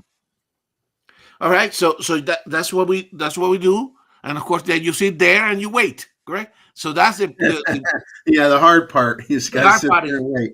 you wait. Right? You take your coffee, Chuck. Yep. You drink your morning coffee, and then you wait, and you're ready to react when they show up. As I said, they are predictable. Correct. So you know they're going to come back. If there is many, they're going to come back every 15, 20 minutes, and they're going to fight around, and you're going to, if you have a resident one, it's going to be protected for the, but they go by a clock, so you can almost time them. And when there is in the middle of the fall migration, it's very entertaining. So some references, and actually this is a good reference for flashing nature photography. This is a PDF ebook that I do recommend. I think I showed that to Eva before. Is this for Gregory Baca, which is a American photographer that lives in Costa Rica. He is a master of flash photography for nature. Okay, and so I do recommend uh, this ebook. I think it costs, I don't know, $20 or something to download it. So you can go to his site here, deepgreenphotography.com, and download the book. Very well written, a lot of examples. I learned a lot from him. In, in terms of hummingbird reference books, I like this uh, uh, recently published book by Glenn Bartley. Some of you that watch uh, Jan Wagner and Wagner, he is a partner with him. He's an excellent bird photography, one of the best bird photographers nowadays, and he published this book on hummingbirds. Right, so you see some of the making reference also to him here. And for us here, American, the Peterson Field Guide Hummingbird is a fantastic resource. Right, in terms of showing all the patterns on the different 19 species that live here in the United States. So I got some additional stuff here. Obviously, we can do a Q&A, but let me show you some interesting discussion points. And I have some of the flash equipment here and the cameras, so you can see as well. But technology trends on flash photography for nature. Okay, in general, obviously, I think we could anticipate to have faster, better autofocus, more solid subject recognition, although the current version that we have is good. You know, I use a lot of auto capture, and hopefully We will get eventually some pre-capture also. That will be great. In terms of flash photography specifically, the global shutter and new flashlights that work with the global shutter cameras, correct? That Um, are affordable. that are affordable, correct? That's the problem. But that will come. That will come, correct? Yeah. Because you see, even with the high speed sync on the C9 and C8, although they are fantastic, okay, the limit is 1/8,000 one second, and then you can see. So in some cases, I found myself that I was trying to work at that maximum high speed sync. Correct. When you make the global shutter, that is removed, provided you have a flashlight that can synchronize with the high speed. Right. But for us in Nikon, at this moment, the limit for high speed photography is 1/8,000. And with these modern flashes, the 810 and some of the Godos model, even you can shoot, as I mentioned, if you put your flash at low power, you can shoot at 20 frames per second, 15 frames per second. Okay? Obviously, continuous light is evolving, correct? I think that will continue to modify. Certainly, I think you can use some continuous LED lights that may work already, but I'm sure they will become more powerful, cool, and more uh, reliable. So how the equipment look for film flash photography? So this is the Frankenstein, correct? The setups, correct? So you can see here how they look like, correct? Even if you're doing film flash photography, you're trying to bring the flash off the axis of the camera. Although using a telephoto, you are still very much in the axis. But you can see here, in this case, I use this. I think this is no by Wembley, okay? A kind of bracket that allows you to bring um, the flash off the flash chute. Obviously, in the chute of the camera is the wireless transmitter, okay? And I can connect that one. I can attach it to the L bracket on my C9 in this case, okay? I use here the flex shooter type of. I think Nancy, I was mentioning the other day that I tend to use this head a lot nowadays, the flex shooter. Okay? So you can do it with one flash, or you can do it with two flashes.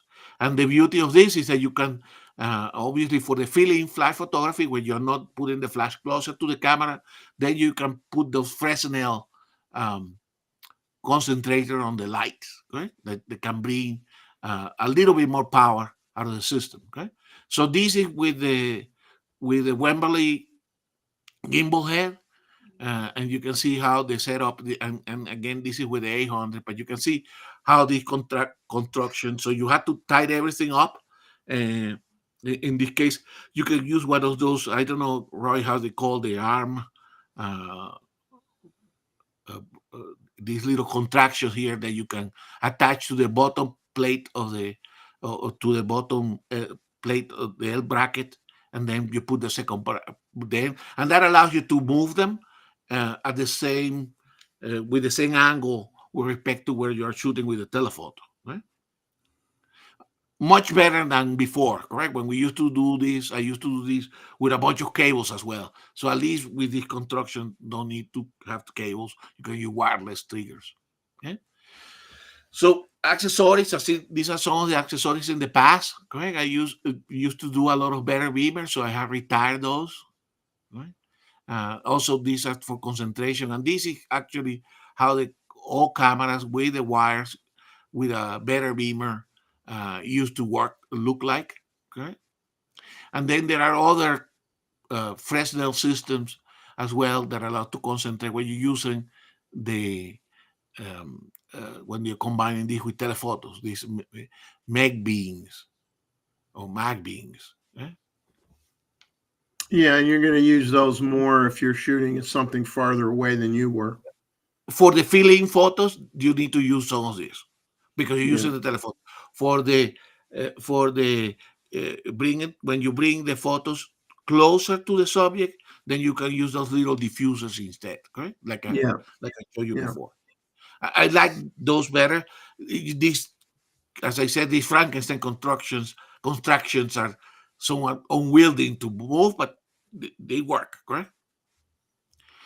So for those that are using the Godox flash system, correct, which Greg Basco uses, these are the options that you have, and the beauty is that if you are in the Godox environment, the flashlights, if you don't use it in top of the shoe, you can only buy your Nikon Godox X Pro, and then you don't need to modify the lights. You can use that, provided you have the right transmitter.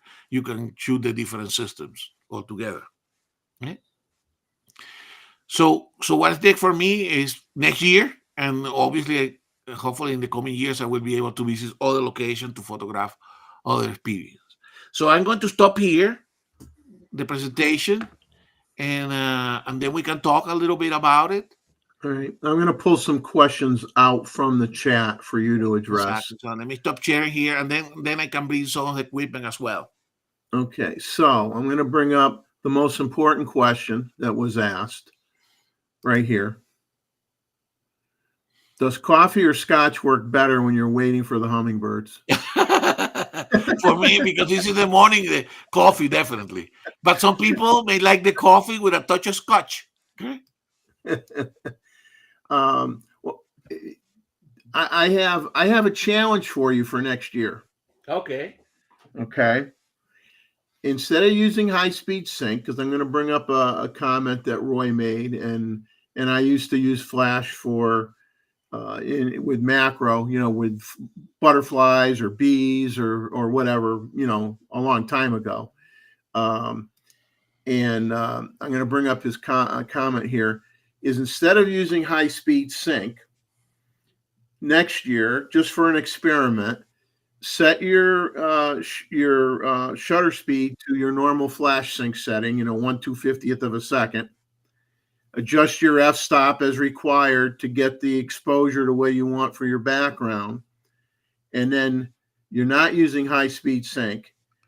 And then adjust your power output in manual mode and see what you get, because I think you'll be surprised that you're still going to be able to freeze the wing movement even without using the high-speed sync.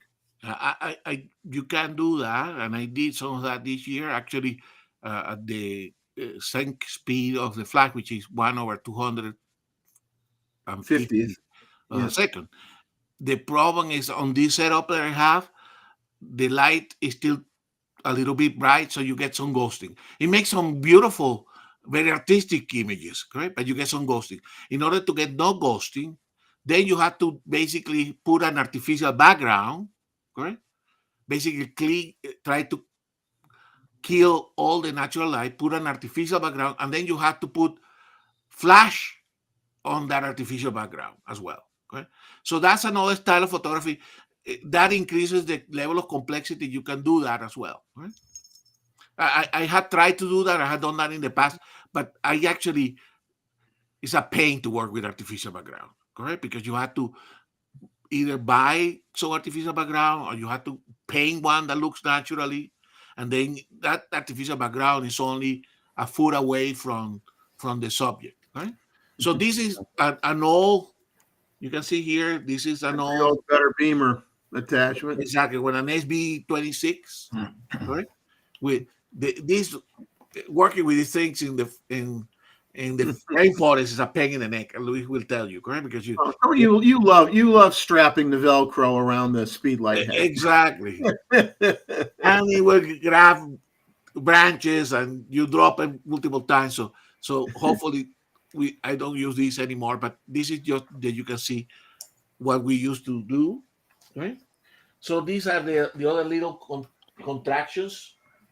Let me bring the camera here.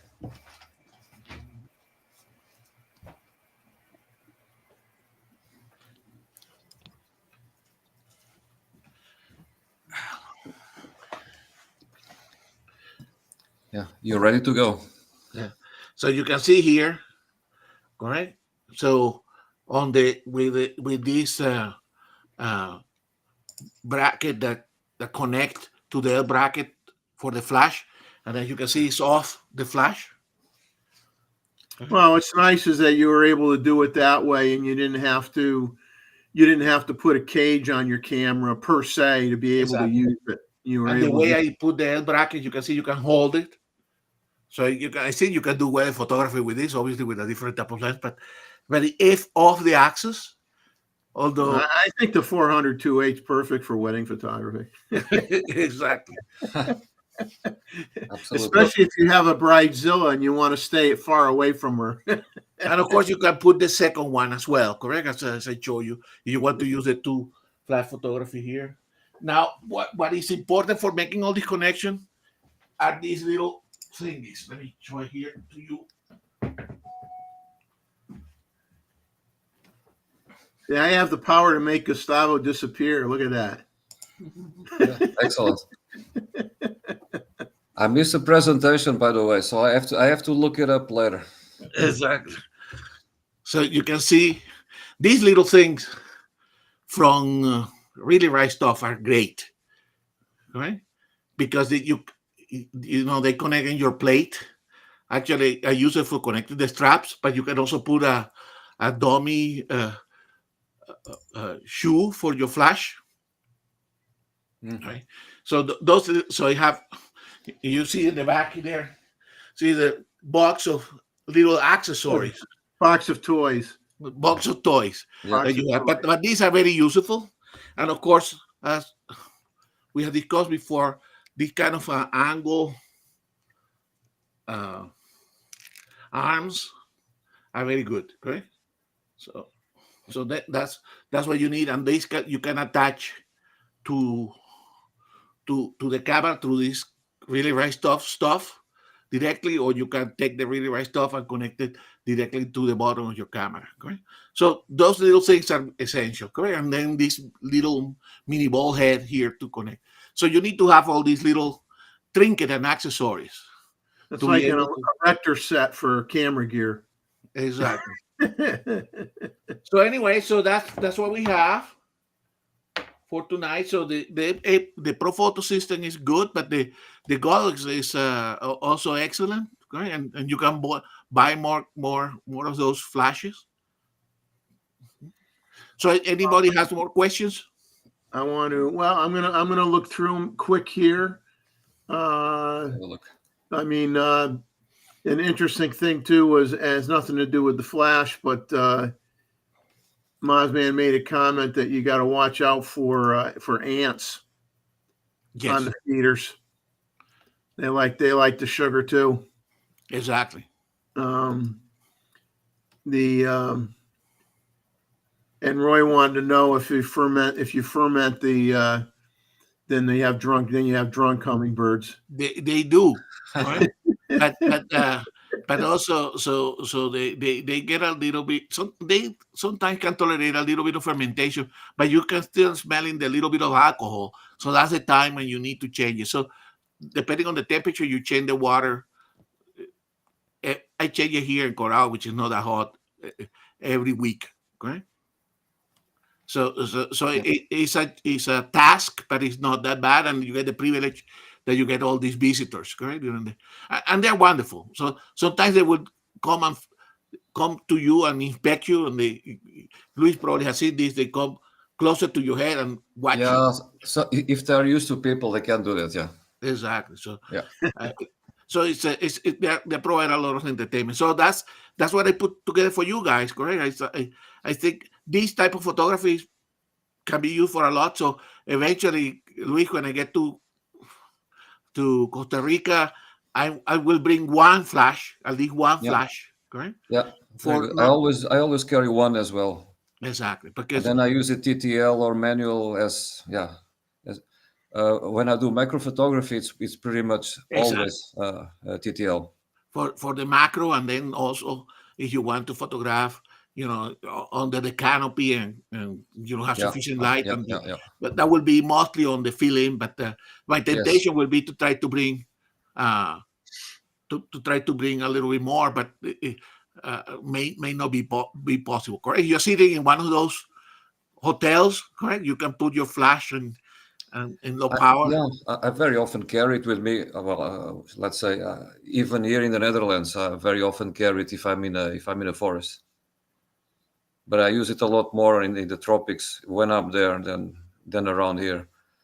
Exactly. 2 days ago, I was with some friends as well in the field, and we were talking about flash. But then I'm always surprised. These guys are very experienced photographers, really good, but they hardly use flash, and then they forget after not using flash for a year and a half, 2 years. Then they forget how it works. And that's why that ebook from Greg Vasco is fantastic, right? That's what I recommended for anybody that is interested in. He has some complicated setup with 3-4 flashes. Oh yeah. I try to keep it as simple as I can. Yes, but certainly for macro photography as well, correct? It's very good. So I will carry one, but at least one. But it's more things to take with you. But certainly with the 600 PF or it worked very well, correct?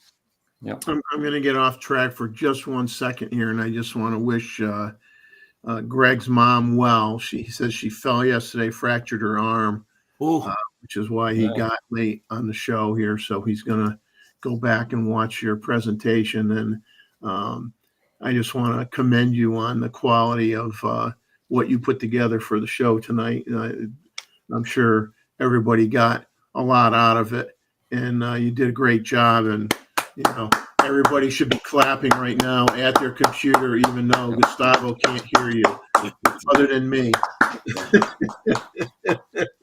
Great job. Thank you. And Breyer showed up, Chuck.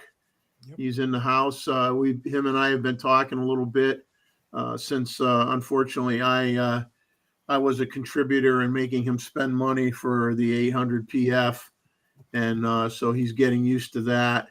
And we're having a little bit of email conversation back and forth about that, because it is most people, when they go to the 800,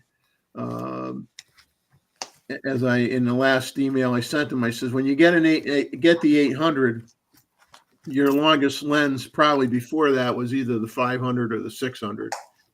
And when you go to the 800, it's not a lens that you throw on your camera and you basically go out for the weekend, and now all of a sudden you're one with the lens and everything is good and going well, because because basically you have such a short angle of view now. There's a big difference even between the 600 and the 800. You have to get used to being able to pick up the subject with a bird in flight is harder. It's more important on your stance and how you support the camera, because you don't want to have you shaking, holding that extra long lens, because you're not used to shooting a lens that long. So I know when I got mine, I was practicing in my backyard. I told them I was practicing in my backyard, like doing small birds that landed on my fence, or shooting, larger birds like ducks or geese that might have been in the water that's behind my house. And I just would switch back and forth between try to get the small bird, try to get the duck, try to get the small bird, try to get the duck, and work on, when you're shooting with the shorter lenses. I'm just going to speak for myself, not for everybody else, but sometimes you get a little lazy on how you don't have your elbows into your chest. You don't have everything tight to your body. You get a little lazy over time, and sometimes you can get pretty lazy and get away with it. But when you got the 800, you can't get lazy, because you won't get away with it. So, so I had to work on my technique again, get a little more focused on what I was doing. And it took a while to, I told him, you may you may have, 10 or 12 outings of a couple hours of time or whatever before you feel like you're now one with that lens. And but I'll tell you, once you lock on with it, and you're familiar with it, you're going to be so happy with what you could get with that lens. But it's not like okay, you bought a 50 millimeter lens and you hadn't shot a 50 in a while. Yeah, you could throw that on your camera, shoot for a day, and you're going to be fine with that 50 millimeter lens. But it's not how it's going to work with an 800. Totally different ball game. Yeah.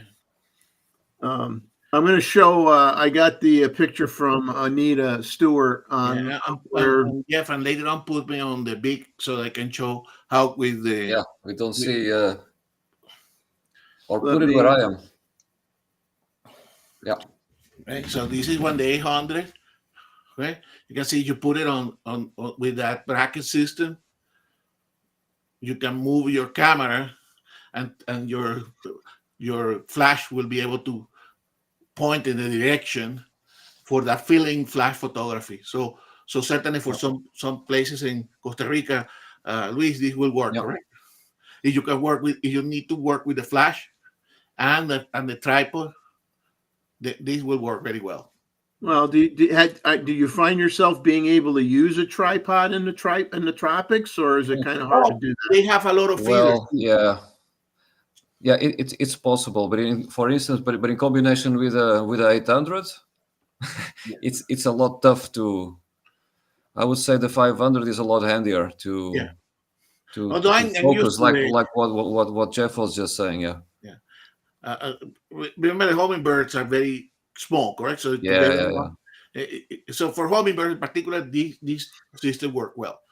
So under those hummingbirds under the tree that I showed, I see some photos. Although it was not with the 800, you can photograph with this, correct? Because you can follow them. If they lie in another perch, you don't have to move you go to the stand and move the flash, correct? Yeah. But the flash is away from the camera. So for filling, this is a good setup. And Nancy mentioned that she has a Wembley gimbal. So this is the setup for using the Wembley in the gimbal. Yeah. So put the slide. Anyway. I can't hear you, Chuck. You're going to have to crank up your volume a little. It's very. Let me move this away. Can you hear me? You're still barely.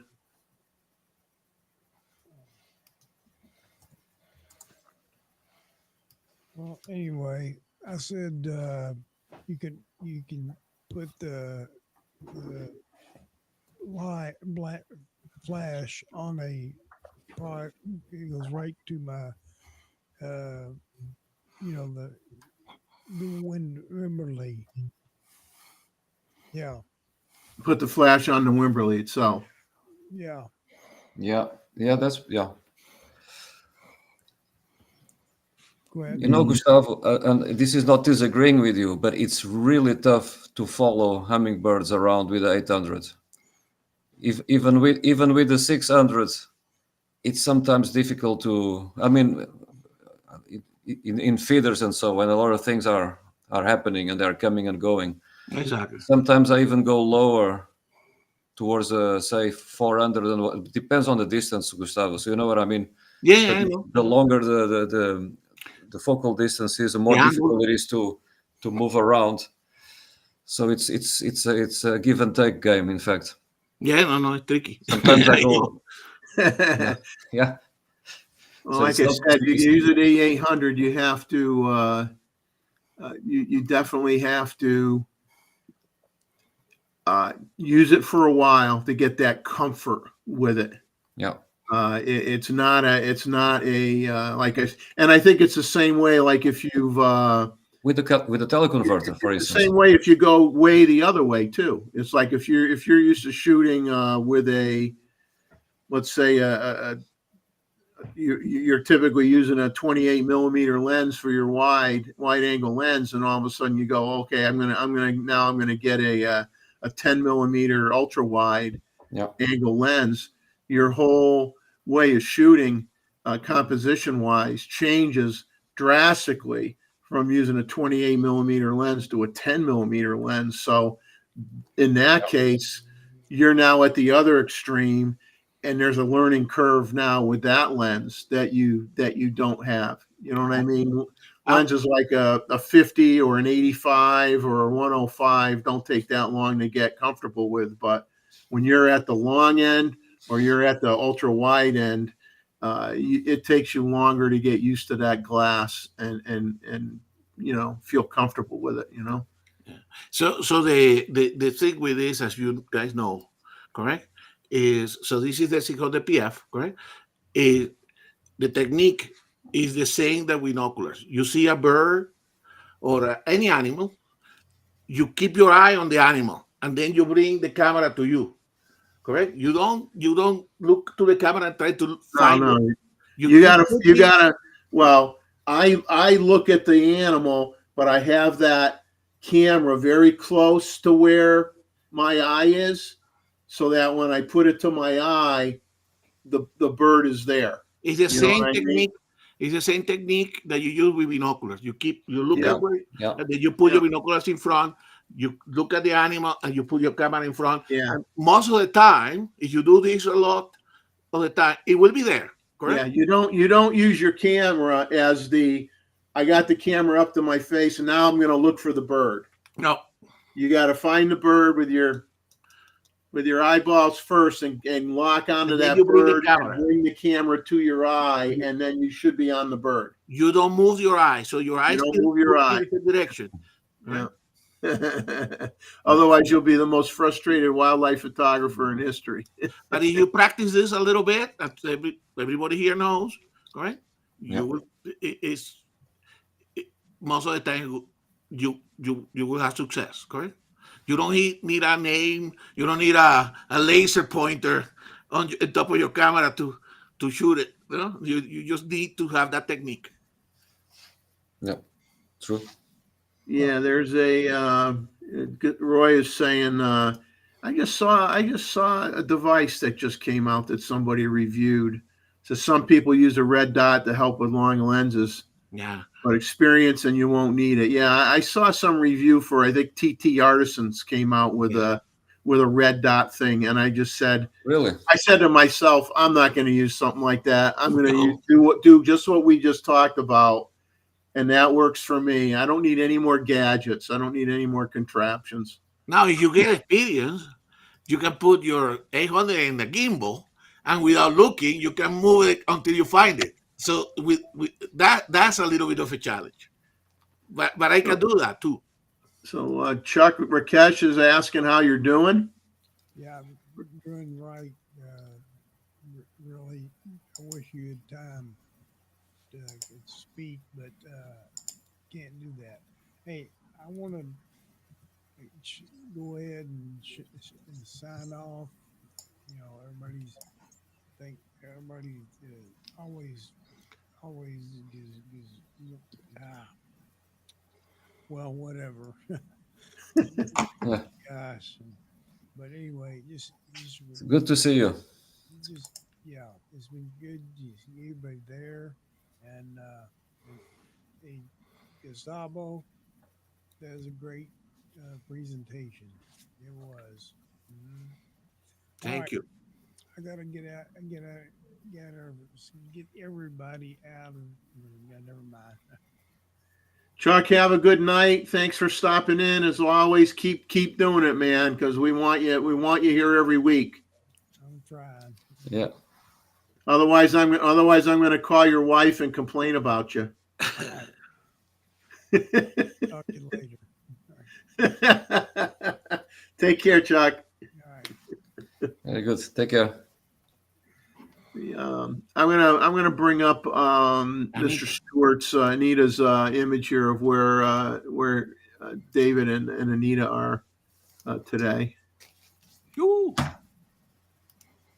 Really? Oh, wow. Is that in Canada, surely? Yeah. Yeah, they're. I think he said that they were heading south from where they live. Um, I got somebody else trying to come on here. Um, I think Chuck is still on.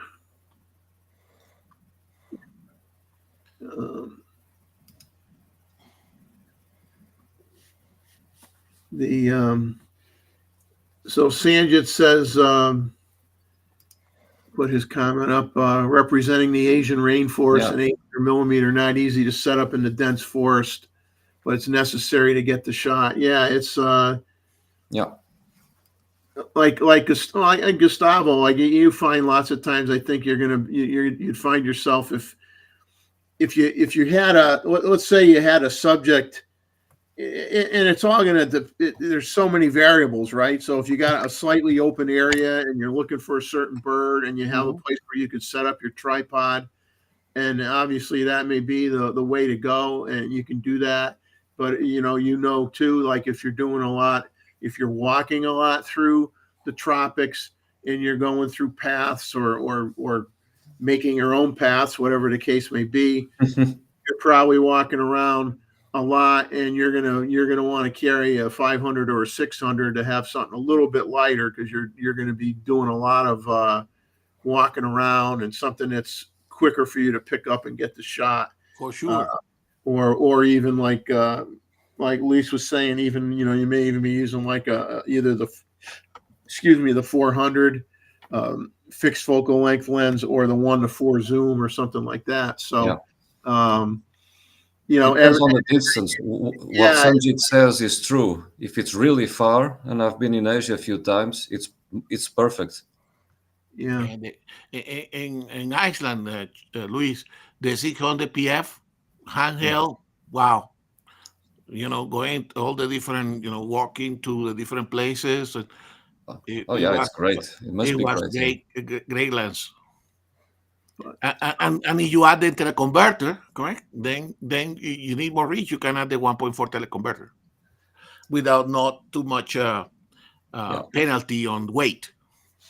That's true. And but regarding what Jeff just said, like a few minutes ago, 2 days ago, I was in the early morning with these two Dutch friends, and we were counting migrating birds. Mhm. A place where one of them is always during the fall months in the morning counting the birds that come by, and I was with the 600, and I took the 1.4.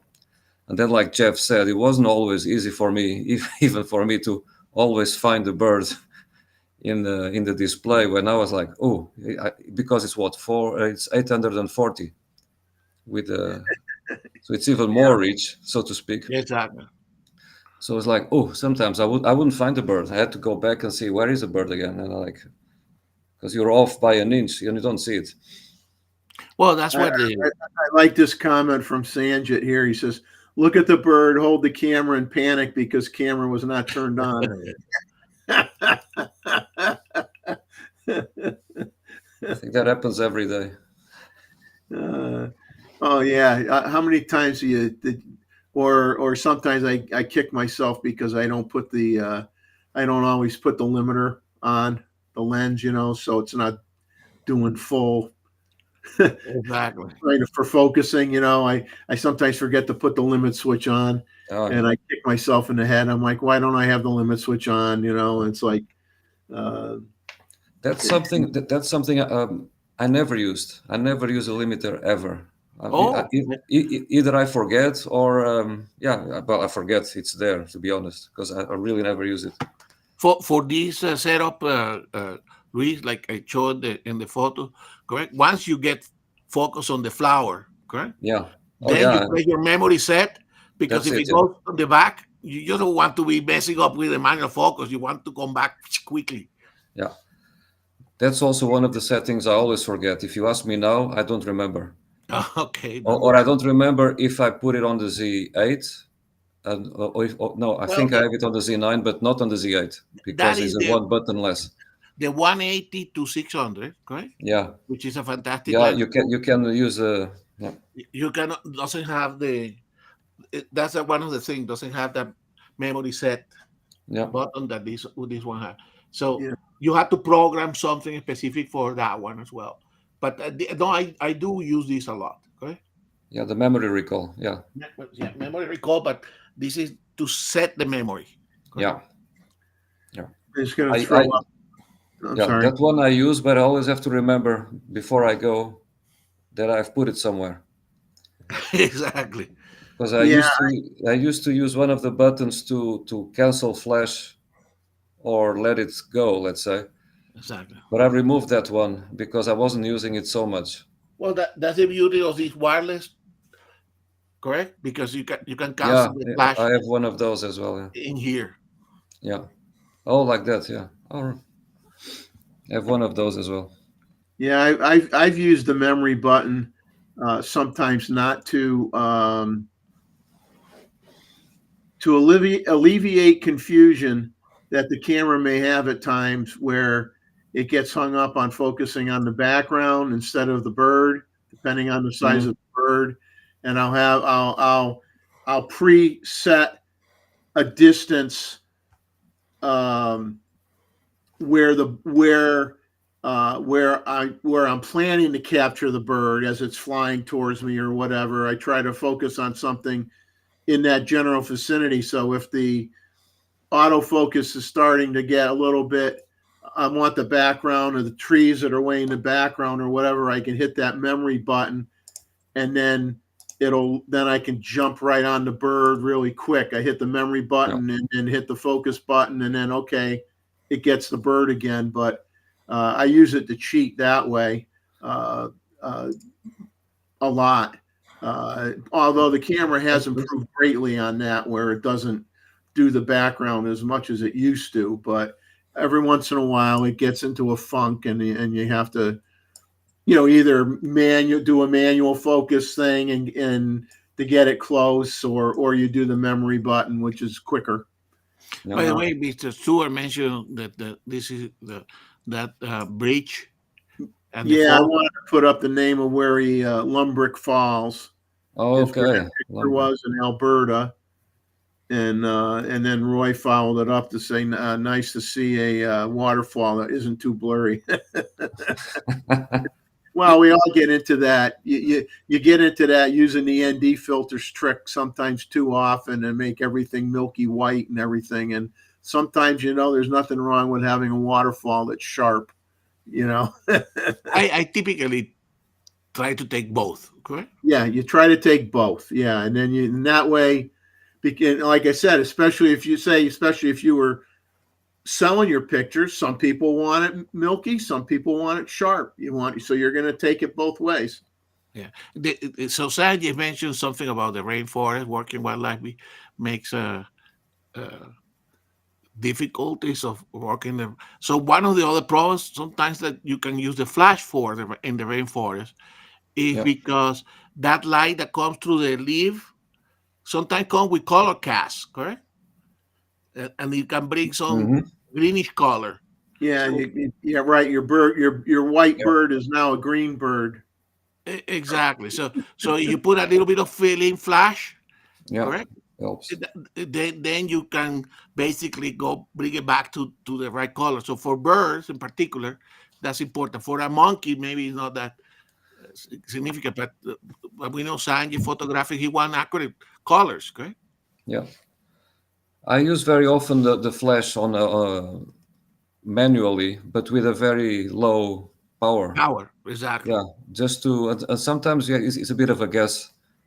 But as I very often as I if I'm well, if I'm standing somewhere, then I always make a few test shots anyway. But if I'm walking, I also do test shots from time to time. I just say, listen, guys, it's not a bird. I'm just going to make a test shot, and then look if it's not too overexposed. So you don't Exactly. want to.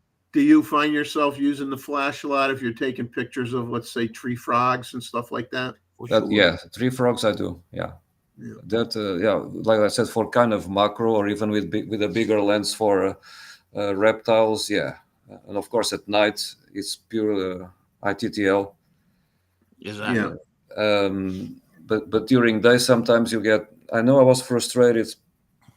Was it beginning of the year? I remember that I saw the lizard and I don't remember the settings that I had, but the background was always dark, and it was during the daytime, and I wanted the green at the background. Probably Gustavo spoke about this, so I went to go fully manual, and nothing was working. So I had to go off, take a shot without the flash, then memorize the settings, and then put the flash in with a lower power, and then it worked out after a while. Lizard was very cooperative because he stayed there all the time, like, waiting for me to take the right picture. My wife was like, "Is he still there?" A hummingbird wouldn't be that cooperative. No, not at all, not at all. Although it would come back. It would come It'll back. probably come back, but I don't Yeah. normally like the flash on hummingbirds. Sometimes you can blow up the. I don't like always the colors, not all the time. Yeah, as I said, and actually it's a quote also in the Great Basco book. The trick with flash photography is that it doesn't look flashy. Correct? It doesn't look. No, exactly. The more natural it looks, the better. Correct? Yeah. So that book, the I'm gonna- book, I do recommend. Oh, by the way, flash photography. I know in Costa Rica, in some private reserves and other, they don't want you to You don't take like it pictures anymore. with flash. Yeah. And I know once I was walking with a flash, and one of the guides or from the reserve, he was talking to me. Yeah, but that's not good for the eyes of the whatever. Nah. And then I told him, and I showed him the picture, and I said, listen, I have the flash, but I use the flash, and I was not lying, in full sunlight. And then he was like, why would you do that? Yeah, to balance the colors better. Because I had used the flash to take a picture that by chance, we were talking about lizards before, but it was also a lizard. And I took the flash to take a picture in the full sun so that the shadows were not that prominent. And I showed him the picture, and then he said like, oh, in that case, it's all right. I've seen when I go to the park, we get a lot of birders that aren't photographers. They got spotting But scopes. that's the thing, yeah. They're That's just there to look at the birds and identify the birds and that type of thing. And I've seen them get very upset with photographers if they're using a flash. Yeah. I know. They get very upset over that because they just think that it affects the bird, and they don't understand the fact that most of us are using it at a very, very small power output, and we're not like blasting the bird with full power out of the flash from 10 feet away. And most of us are not. Now, some people do that because that's what I'm going to say. Some people do that, and some people do that. They don't know any better. Yeah. And they don't put it in manual mode and knock down the power. But for those who are more familiar with their equipment or technique or whatever, you're not you're not whacking the bird with a big. Well, I remember when we were talking about but birders get upset with people using their flashes. Absolutely, yeah. Remember when we were talking about the inverse square law, correct? Yeah. It's unfortunately those flashes don't go that far, and for certain, if it doesn't produce more light than a lightning, correct? Yeah, here's Royce saying, he got in trouble for using an IR flash for penguins at night. Yes. Yeah, but at night I think is a different story. At night I think you can do disturb to some. Yeah, I mean, imagine you are a sea turtle and everybody's using flash around you. That's exactly. You're photographing, let's say, owls at night with a flash. That's the same. Yeah, exactly. That's a different thing. That's a different story. Yeah. Exactly. So, the thing is, the birders will be walking around with flashlights to get the owls, to see the owls. Well, that is true. And actually, that's probably better if you don't point it straight. Exactly. Yeah. And probably, and I know Luis had done that. Sometimes at night, a flash is sufficient to make your photos, correct? Yeah. So certainly on an owl that is not moving, correct? You get a perfect picture. You can say, go and illuminate it with a flash, and then you take a picture, and it's fantastic. So it's good to have two persons to do that. Exactly. and the one taking the picture walks behind the flashlight. Exactly. Otherwise, if the animal sees your shadows, he's gone. Because when we were going as a family, I always had to be very careful every time we saw an owl or a night animal, that we kept the light in front so that we could walk behind the light. As soon as somebody walks In in front. front and Yeah. and they see a shade, or even for nightjars, it's the same. Yes. Then they fly off. Yeah. But anyway, there is a lot of misconceptions, but also there is obviously we do know here that anything that putting at any photo that take put the animal at harm is not worthwhile doing. Correct? No, absolutely. Roy With or is saying without flashlight. IR flash is invisible light.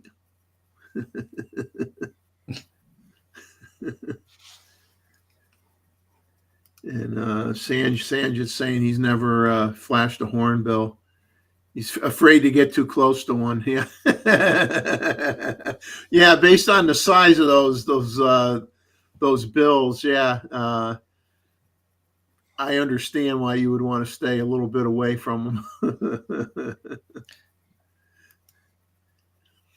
It's a fair comment because I don't think I ever flashed a really big bird either. It's normally It's small smaller birds. birds. They might get angry. I don't know.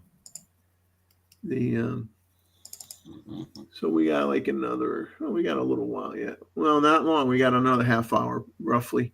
I'm gonna just bring up a few things from for those Sony users out there, which there are some, which is fine. The Sony Alpha rumors. I'll do a spot check, and I don't check every day because I kind of like to think I have a little bit of a life, but it's not much of one. But I do spot check several times a week anyway. The Canon rumors, Sony Alpha rumors, Fuji rumors, Nikon rumors, Joe Blow rumors, whatever. But Sony Alpha rumors, they made a comment that normally this time of year, Sony had what they called their creative space events that were held late October, early November. But so far, there's no announcements that they're going to do one because they have usually announced new gear during these creative space events. And the fact that they haven't announced that they're doing one yet makes them think that they're not really going to be announcing anything new.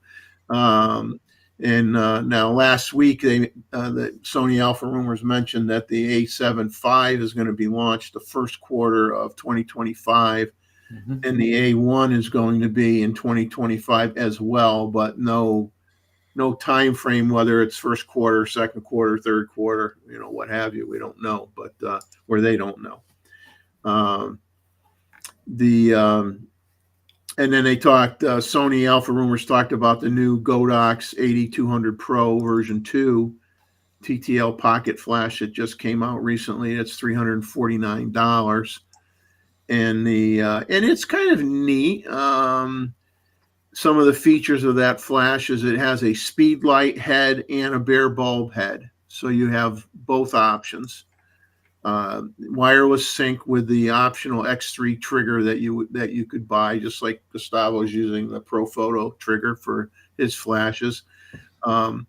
It's compatible with most TTL systems out there. 200 watt seconds, 1/5/12 to 1-to-1 power output. Up to 500 full power flashes on a charge, which is really decent. Flash duration from 272 to 1/23,500th of a second. Okay. 0.01 to 1.8 second recycling time with high-speed sync support. Says heads with bicolor. The heads have bicolor LED modeling lights, upgraded TFT screens for onboard control, and include the battery and charger. So that isn't sounding too bad for $350. They have lens reviews now that are posted on Sony Alpha rumors for the recently announced and available 85 millimeter f1.4 GM version 2 lens that came out. And they have $500 off. And this is typical of all the lens manufacturers. If you now came out with a new version of a lens you already made, the original one gets a price cut. So they got $500 off the Gen 1 version of the 85 f1.4. If that would work for you, you can save yourself $500.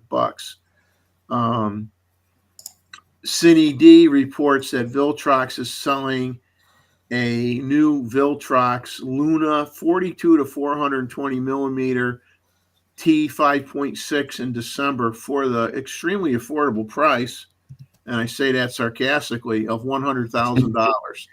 Okay. So if you're one of those people that are saying, how come we don't have any Cine lenses? Okay, now you could buy one. Just cough up $100,000 and stop your whining.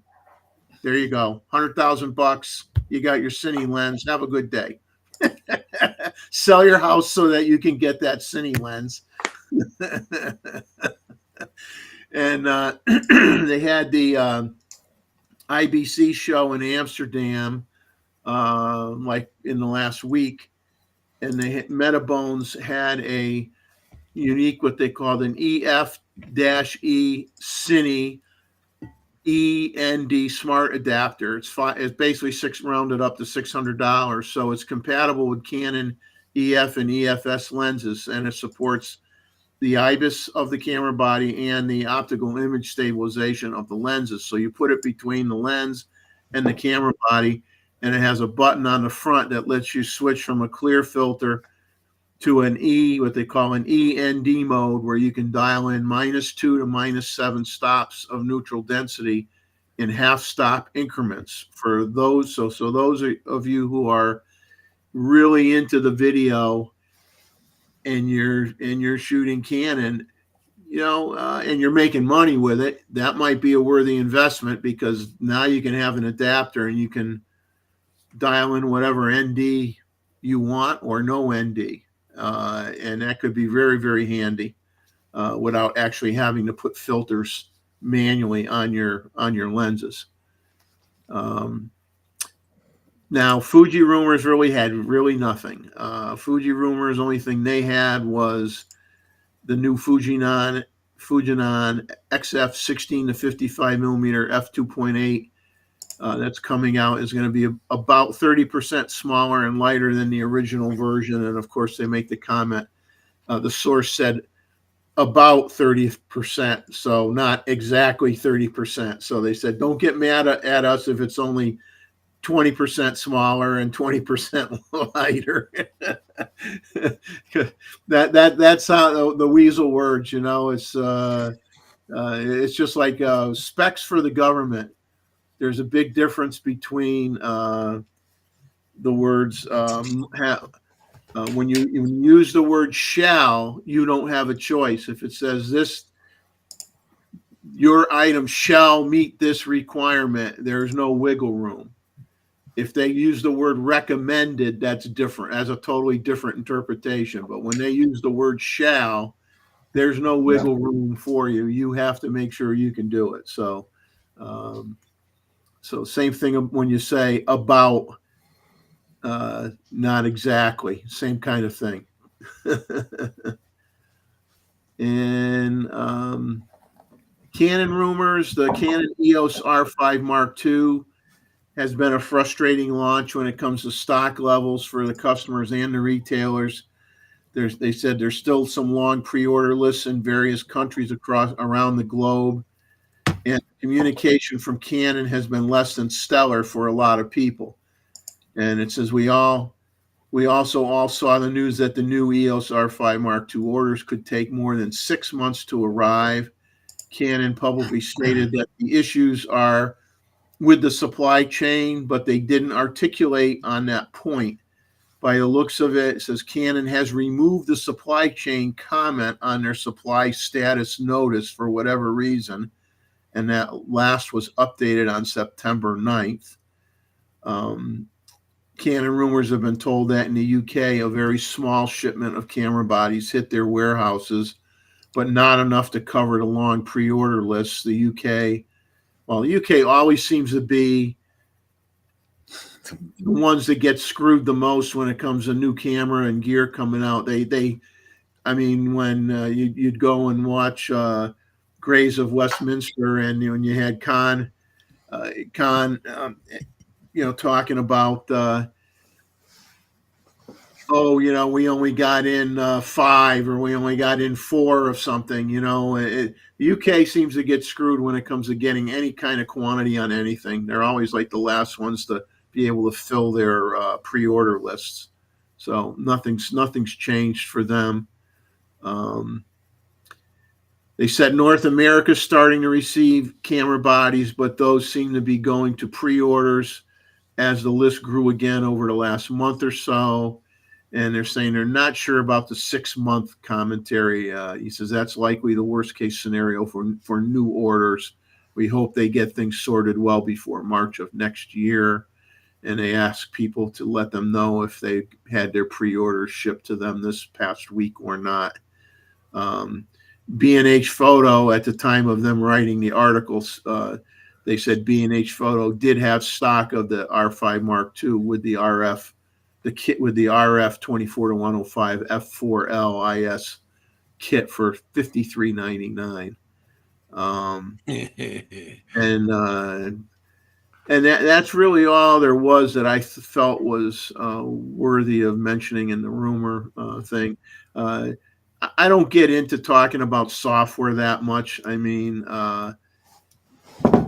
and because software changes all the time. I mean, if you're looking on any of the rumor channels, like every month, it's like, Topaz updated their noise reduction, or came out with new changes, or it's always someone coming out with a new updated software package. And I, for one, I don't own a lot of software packages. I think most people don't own. It's not like people have 6 software packages on their computer. You might have 2 or 3, or a primary one and a few add-ons that you use for certain things, whether it be, photo stacking or things like that. You might have specialty software packages that you go into for certain types of photos.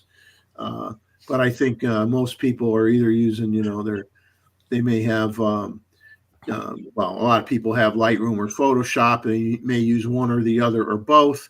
Some people like DxO. There's a lot of packages out there. Some use the Nikon software that's available for free that you can get from their website, because they say that software gives you the best results for the Nikon files.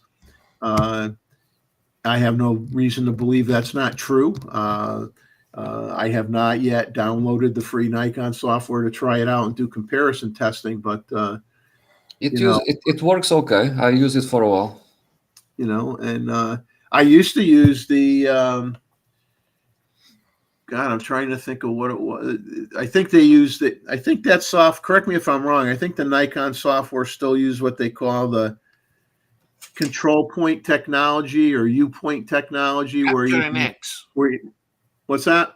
Capture NX. Yeah, Capture NX. You can click on the bird and adjust different brightness, contrast, blah blah blah. It was good. For just that bird, and it doesn't affect the whole image. And I liked it when I used it, but then I got away. Forgot a lot about it. I got away from it over the years. They start supporting it, and then actually DxO inherits some of that, correct? Yeah, Roy's saying lucky where he is in Australia, they seem to get the stock first. And what he says about things coming to the Netherlands first and then to the UK, that's true. That is true. Well, the main distributor for Nikon is based in the Netherlands. For Nikon, yes, yeah. I think I remember. I think it's even in The Hague, because I remember passing through the offices there when I used to live there. By the way, I got a question, guys, for you, because I'm trying to get. So you see this little diffuser in the A10, it clicks like that with a magneto. But I would like to have, particularly for what you were saying, Luis, Mhm. to have a small diffuser box that also connect magnetically to the top of this round head. So, do you guys know of any of those? I'm going to try to write to Pro Photo. See, I Give don't me a see second. anything, but I want a magnetic, small, maybe less than a foot big, soft box. So you want you want a rectangular box Exactly, or a square, probably a exactly, rectangle. but small. Probably, I bet you a third party probably makes one. That's what I'm asking you guys. Well, we're going to look it up right now. Because that would be great, great, certainly for if I want to photograph the tarantulas. Right? I probably can use this little diffuser, but I don't think this is as good as having a small soft box.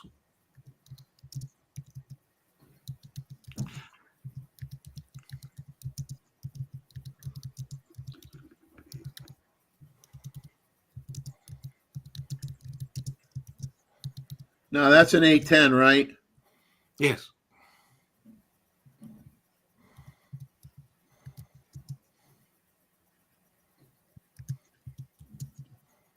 So Velcro.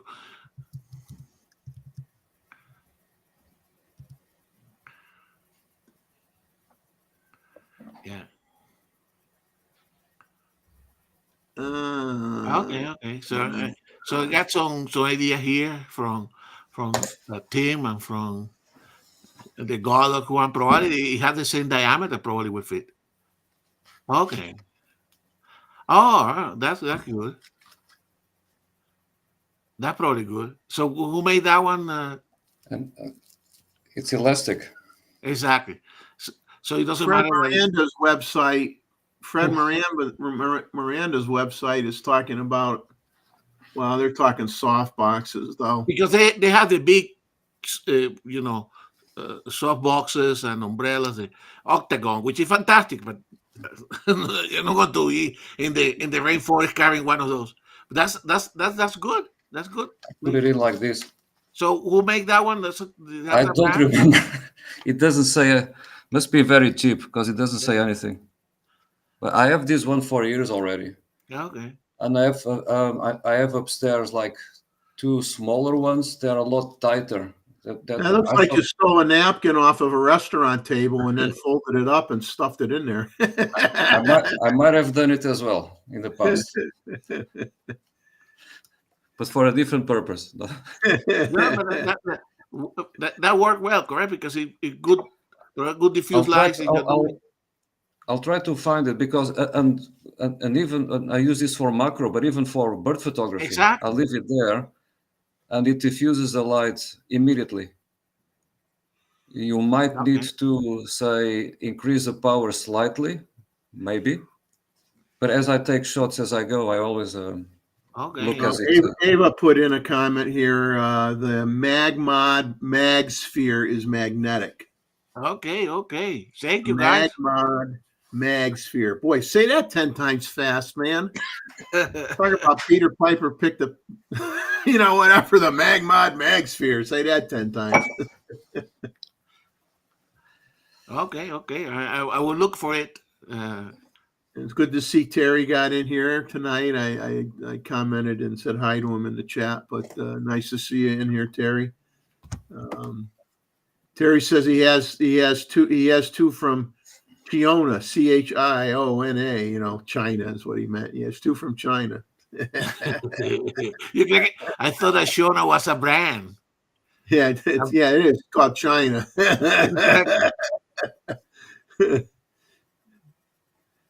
Mozman's going to look up something that he got.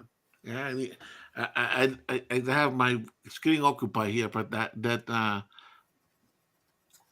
provided the diameter is the same and the polarity of the magnet is the same, then it should be good to attach it. MagSphere is magnetic. Yeah, that's good. Yeah. Thank you, guys. Terry says Amazon sells stuff that'll go on it. Yeah, I'll try to find what this is. Exactly. Thank It's you, not a guys. napkin. Write it in the comments. You sure that's not a coffee filter?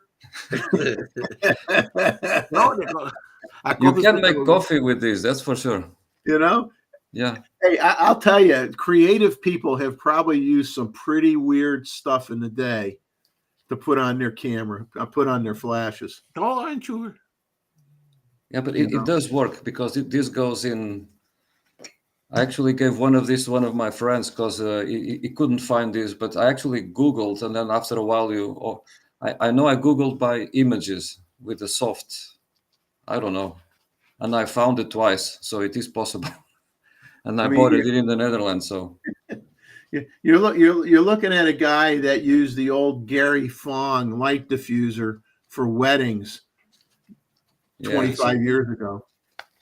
true. And And for the which very first time, looked like a Tupperware container. yeah. But this is, look, you Yeah, can smash it. it doesn't occupy any space. Yeah. And it's a double Foley. It's the first time I actually feel it. It's not one Not one layer, double one layer. layer. No, it's two layers. I can feel it now. It's good that we are doing this. But I'll look for it later. I'll look for it. Only on this show can we make people squeeze their diffusers. There we go. I have one picture to share when you guys have the time for it. Oh, go right ahead. We're wrapping it up soon here. So Okay, let's see. That goes. Hang on. Share screen. and I'm not doing what David Stewart said I would do. My wife's not home. I'm not doing a 10-hour live stream. Not happening. I got to let Chuck keep the record. I mean, he should be in the Guinness Book of World Records for longest live stream on a photo centric channel. Sure. And Joy is in the chat, Jeff, so you know. Joey's in the chat. Yeah. His wife let him stay up this late. But this picture is not with the flash. But nonetheless, I don't see him though. you don't see him. Hang on a second. I don't see Joey. Not in the. He's not trying to join, but he's. He's in the chat. He's in the chat. Okay. Okay, Joe. Hello, Joe. How you doing?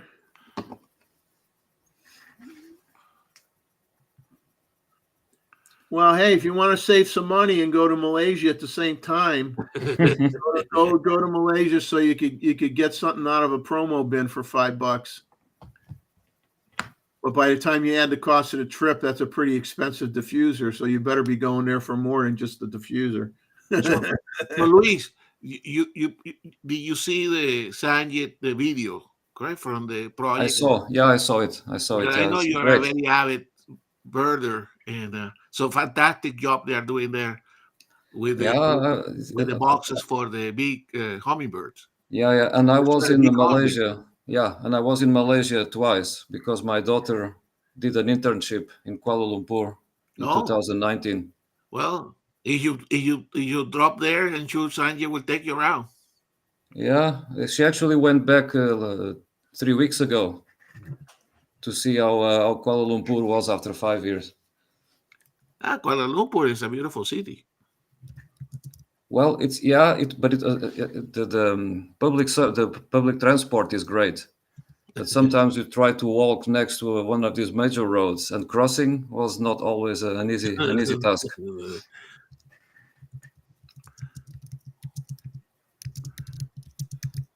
Yeah, Joey's getting beat because he's moving. Can you see the picture that I'm trying to share? Yes, go ahead. Yeah. Oh, beautiful. Okay, give the details. Okay, so let me try to go in. Am I zooming in? Yes. Yeah. Oh man, that's kind of gross. I know. I thought it was bats. I go, don't let it be bats. Oh my God. Yeah. Bats. Yeah. But details. Okay, so it was taken with a Nikon Z8. Okay. Without a flash, my wife was actually it looks bright, but she was not pointing directly to the beds. Otherwise, there was no good picture to be taken. Wow. So the Nikon Z8, and I had one of the worst, for me, one of the worst zooms ever made. The Nikon 24 to 120. Oh, I don't like it particularly, but it turned out really yeah. Well, what were you using? The F mount one? Yeah, the F mount. Okay, I was going to say because the Z mount's very good. Yeah, I know, but I thought, well, just to, because this is in the Azores. wow. This is the only endemic mammal from the islands. Now there are Wow. rabbits and rats and mice, but this was when the first Europeans got there. This was the only mammal around. Wow. It's the Azores bat. The speed is 140th, 140, ISO 720. Yeah, minus one third EV, that's nothing. And then at 120 mil. So, what is the name of the species, Luis? It's the Azores bat, as simple as that. Okay. It's the only species in the world that regularly flies during daytime Okay. because there are Wow. no other predators around. Well, apart from the fruit bats, correct? Well, yes, but these are really small. Yeah, yeah, yeah. These are. Apparently, you can see bats during daytime in one or the other part of Italy. But this particular species is the only one that regularly just flies around. You see bats. You see them more often during nighttime. Yes. This was during daytime in a park. This is like in a tree hole. I actually heard them. I can still hear very high tones, and I thought it was an insect. So I went, or a bird, firecrest. I was like fixed on firecrest, and I like this high pitched noise. Went to have a look. Couldn't see any movement. Then I looked up, and and the tree was full of bats, and they were fighting among themselves. So they were really active. Yeah. People don't realize the bats are very intelligent. Right? Yeah. I think I told the story once here that when I was in Africa, I was the environmental uh, uh, person for the company, correct? And then we were protecting a little piece of rainforest in Africa, Hmm. in tropical Africa, Nigeria, and people came to do some poaching of this fruit bat. So I have a fruit Ah, bat in my house, one that we had to rescue because they broke the wings, and mm, and those bats they becomes almost like a pet, correct? So we used to take it to schools and stuff like that to make some people aware of that. But so bats, I know people have some problems. I actually have problems with when I was a child with a vampire bat in Venezuela. But okay. yeah, because if you're sleeping on the outsides, and you know in a hammock, correct? They will Yeah. come close to you and try to feed on you, correct? Certainly in Venezuela that happened. The vampire bats are. You need to be careful, correct? But but we have a fruit bat, and he was so Yeah. intelligent, incredible. But that's beautiful. I love that picture. That you have in your website, Luis, of Uh, those white bats that live oh, yeah. That's in that Costa Rica. Yeah. in Costa Rica that they roost under the trees, correct? Yeah. In those big leaves that they chew Yeah. They chew on the leaves so that it becomes like a tent. like a little tent. So Yeah. one thing that I want to see, those white bats are fantastic. Go to one of the places that I mentioned on the. Yeah, yeah. Hopefully next year. Very good. So what is this? This is another Azores.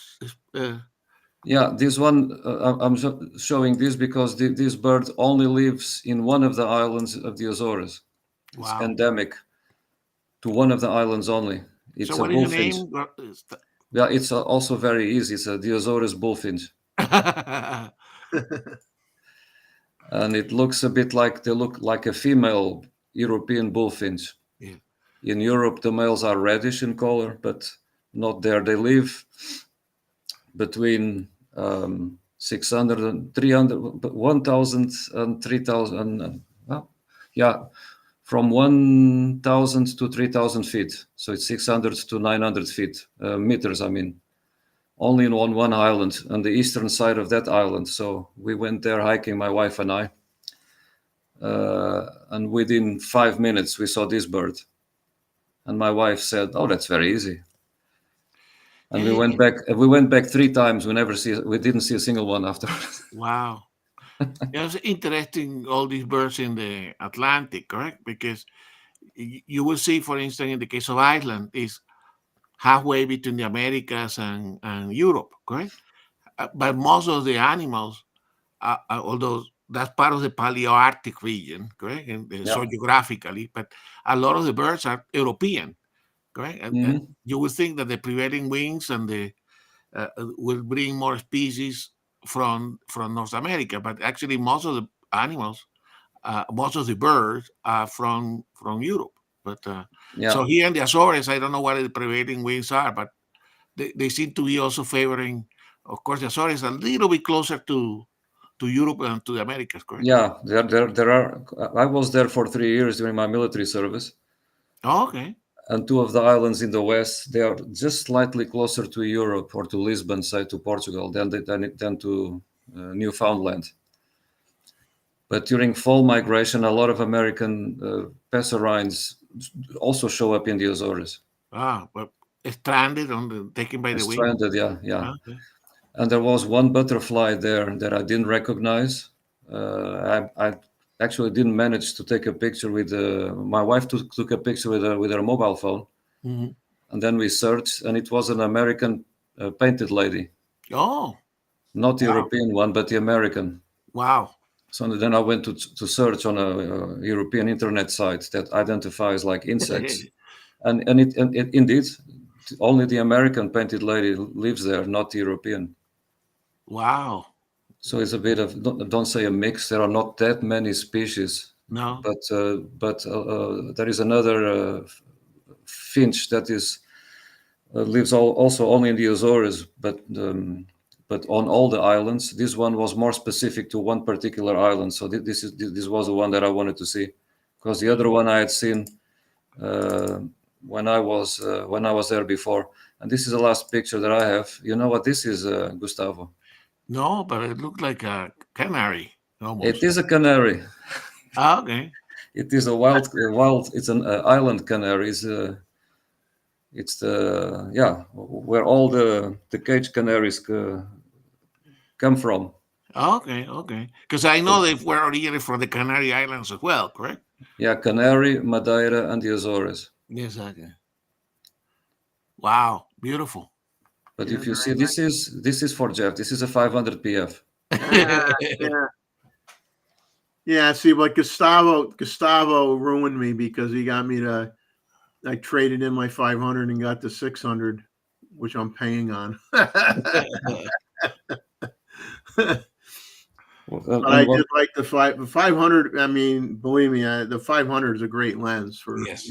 Yeah. someone could pick up a used one or a refurb one. You will not be disappointed. It is a great Oh, lens. not at all. And It's great. this was relatively far. It's a bit of a crop. It's a f7.1 at 1,000th of a second. ISO 1,600. And yeah, and 500 mil. Yeah, that's it. That's beautiful. Yeah. So you got most of your endemic from the Azores, Luis? What's the question about the Did endemics? you get most of your target Yeah, yeah, endemic?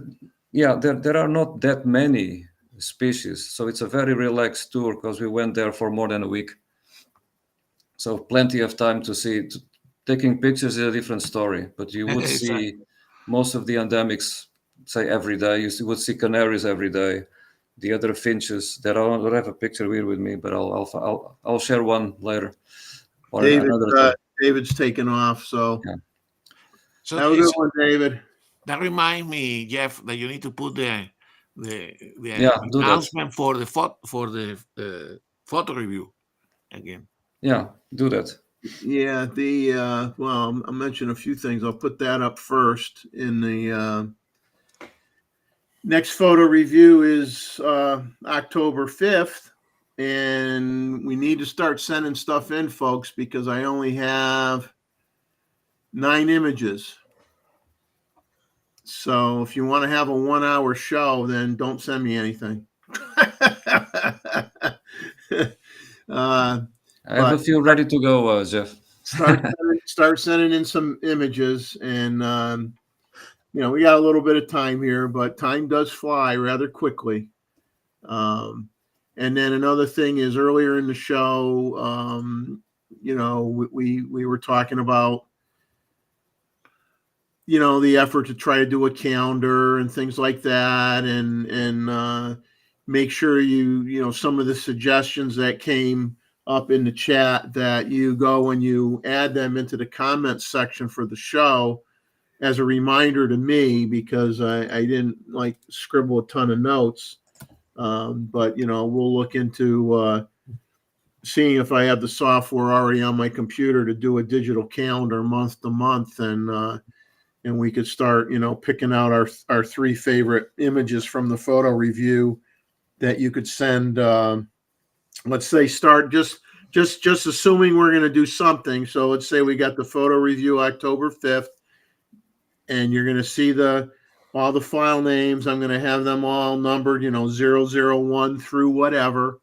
You don't have to put down the whole file name. Just as you're watching them come up on the screen, if you see one that really pops in your head that you really like, just note it down on a piece of paper. And then, at the end of the photo review, we always do a quick refresh and show every image, for 4 seconds.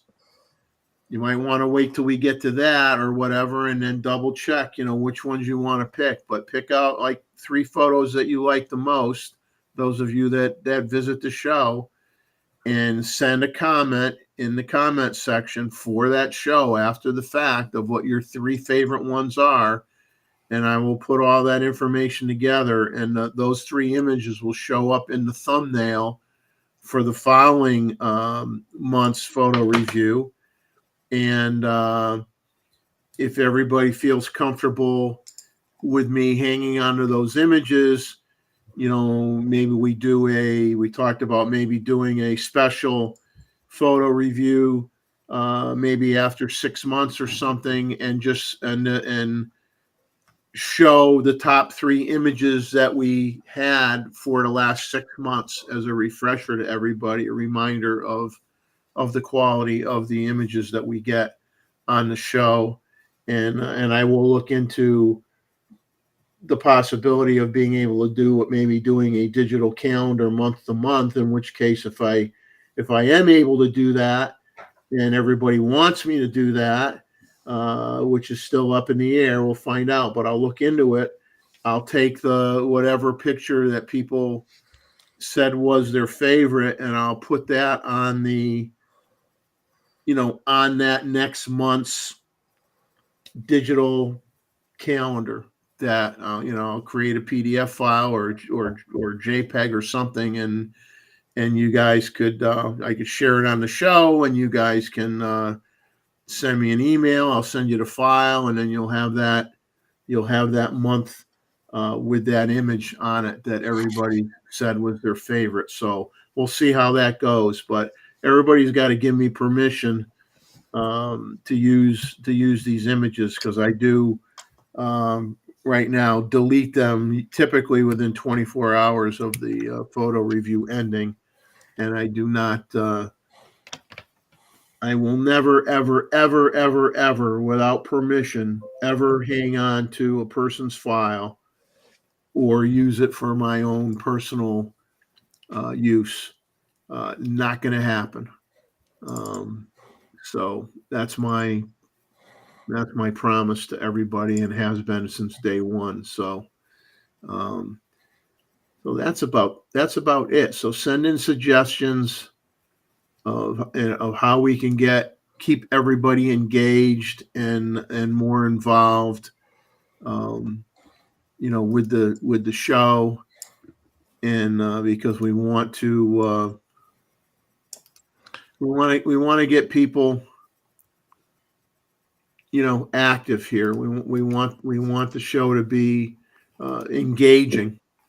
We And don't learn want from each other. we don't want it to Yeah. get stale. We don't want it to get stale. We want people to feel if someone came in here new that there's at least something that they can put in their pocket that they learned, from watching the show every week.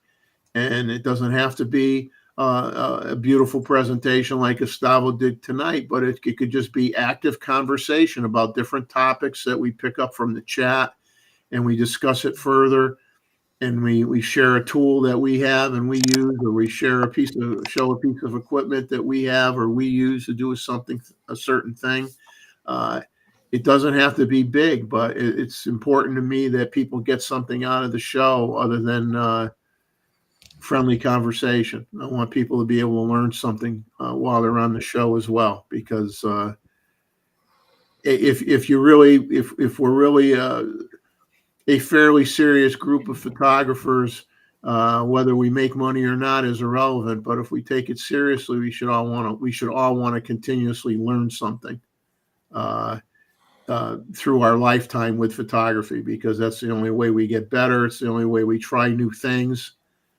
Just like the photo review, different genres of photography. So, maybe you always just took macro shots most of your life, and maybe somebody gets you interested in trying to do landscapes or wildlife or whatever. Expand your vision, expand your horizons, and pick the brains of the people that are in this chat, because you got a lot of exceptional people in here. And if you don't believe me, go back and look at some of the previous photo reviews, and there are other YouTube channels that occasionally have a photo review, but it's never as diverse and never as many photos as we share on our monthly photo review. I mean, we've done up to 90 images on a photo review. And we've done 80 more than once. So you get a lot out of it. I mean, I get a lot out of it. And, it's interesting to see, just paying attention to what settings people use too. If you're like, I always wanted to take that picture, and you start keeping track of what people use with their settings, or you see that, don't be afraid to shoot wide open.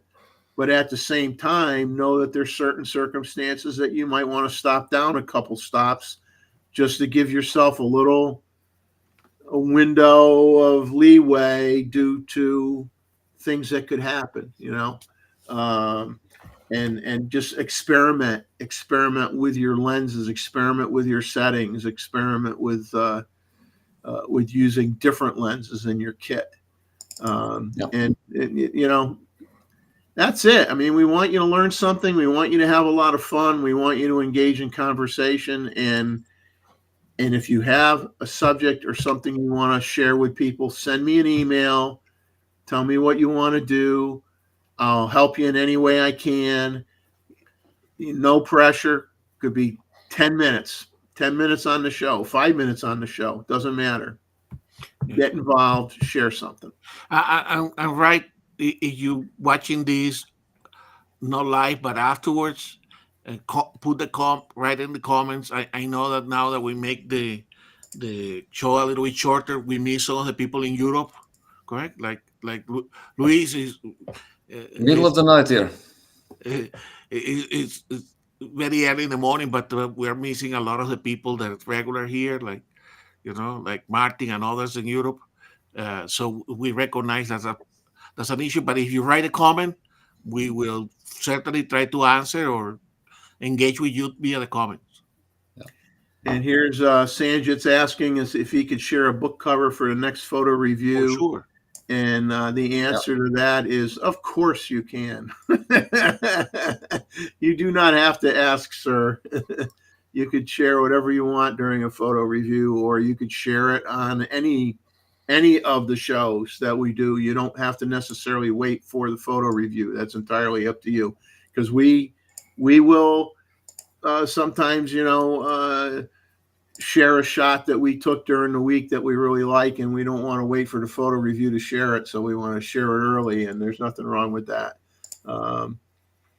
But anyway, I found the soft box, by the way. Okay. It's sold also on Amazon here in the Netherlands. Okay. I'll try to put it in. Hang on, What is give the me a name? second. That's the last thing I'm gonna do. I'm gonna try to put this. I make a bunch of notes here on all the there you recommendations of go. people. Ah. Newer, newer, All newer right. Pro, NEWDR. It looks like the one I have. It Yeah, must Yeah, be. yeah, yeah. It must Very be. much so. Yeah. Very It's good. it's it's $17 apparently. I don't know. All right. oh, No, no, it's he can't afford that. no, it's 18 euros. It's like the same in dollars.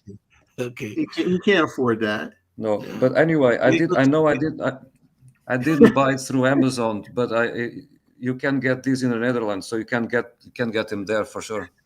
Yeah, yeah. I will Gustavo, look at it. Gustavo, just get an elastic band and steal a napkin off of a restaurant table, and you're good to go. Yeah. No, that's good. And the fact that that you said, Luis, that, I mean, it doesn't occupy any space in your bag, right? No, no, no, not at all. I, I will look for all these options. I probably ended with more than one of these options. Just put it in your pocket. Yes, exactly. Let's see if I want to. I think we're gonna call it a night.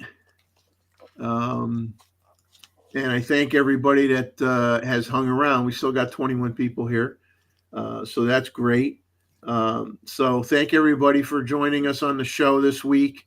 Um, I'm sorry that there wasn't a lot of news out there, but thankfully Gustavo saved the day by doing a very wonderful presentation to do a major portion of the show tonight. It was greatly appreciated, and the effort is greatly appreciated. Wonderful job. I mean, when he sent that to me privately ahead of time of the show, and I went through it and I looked at it, I go, the guy didn't sleep in days putting this together, I mean, and Luis was the same thing when he did his Costa Rica thing. My God, he must have spent 2 weeks working on it. He had maps, he had everything laid out, he had all the contacts, he had all the, and matter of fact, I went and looked back at your Me as well last week. your Costa Rica That was a long some of one. your notes that you had, and I looked up the one guide that you recommended in there, and I went to his website or whatever, and they had two pre-planned excursions to Costa Rica, and I looked at both of them, and I said, wow. I know it. Yeah, I know you. Yeah, I said, it was the only person that you really recommended, I think, in terms of a guide. Yeah, for a general tour. Yeah. Yeah, for a general tour. And I looked and I says, wow, they're basically moving to a different hotel every day. Yes. Yeah. Every day you were at a different hotel. I'm like, I know. you just live out of your bag, man. You don't take anything out of the bag. There's no sense, right? Because you're just going to be moving at the end of the day to the next location. But I said that, but that isn't necessarily a bad thing, because there was you would see a lot of things in a relatively short period of time. If you are by yourself without the family, that's probably the best. But yeah, I mean, I'm sure you can adapt things as you want. Yeah, but I mean, I saw that and I said, because if I were to go, more than likely at some point it would be me by myself, and I wouldn't care. exactly. I wouldn't care if they had to drag me off the plane and call an ambulance to take me home at the end of the trip. I would not care, because I would kill myself and just take 10 times more pictures than I should, and then cuss about all the pictures I got on my computer, like 2 days later as I'm loading them on the computer. But I'd be cussing with a smile on my face. I know I would be. You'll be processing pictures for more than a year. Oh Exactly. yeah. So So Luis, the thing that I find out as well, correct, is that they fly twice a week. They fly direct from Denver because so Look, I don't have to from the stop. States is a lot easier. Yes, because then is that without having to stop either in Miami or in Houston, that makes the whole trip a lot more pleasant, as you know. Yeah. And when I was in Canada, the last time I was in Canada, you don't want to know how many people I heard, just overheard, talking, oh, I'm going to Costa Rica or I've been there. And I'm like, and a lot of them is just to go to the beach. Sometimes it's just to Exactly. escape the cold weather. But from there, it's really easier. From Europe, it takes forever. But Exactly. So anyway, so that's good. but I Mr. still Jeff, going back and looking at your information, and I still have that for anybody that's still here listening and you have an interest in Costa Rica. I have some PDF files. You email me, I'll send them to you, and you will have that information as well. I did offer it at the time Luis did the presentation. So obviously, I'm sure if you have a more specific question, obviously, I'm sure when Luis is on, he would be more than happy to answer any oh questions. yeah, To my colleagues as well, if somebody goes, they always come to me. So anyway, we're going to call it a night. Everybody in the chat, thank you so much. Everybody that visited us on the panel tonight, thank you so much for your time. I'm sure there's other things you might rather be doing, so I really appreciate you taking the time to come here, and we'll see what we could scrape up for next week. Very good. So have a good one, everybody.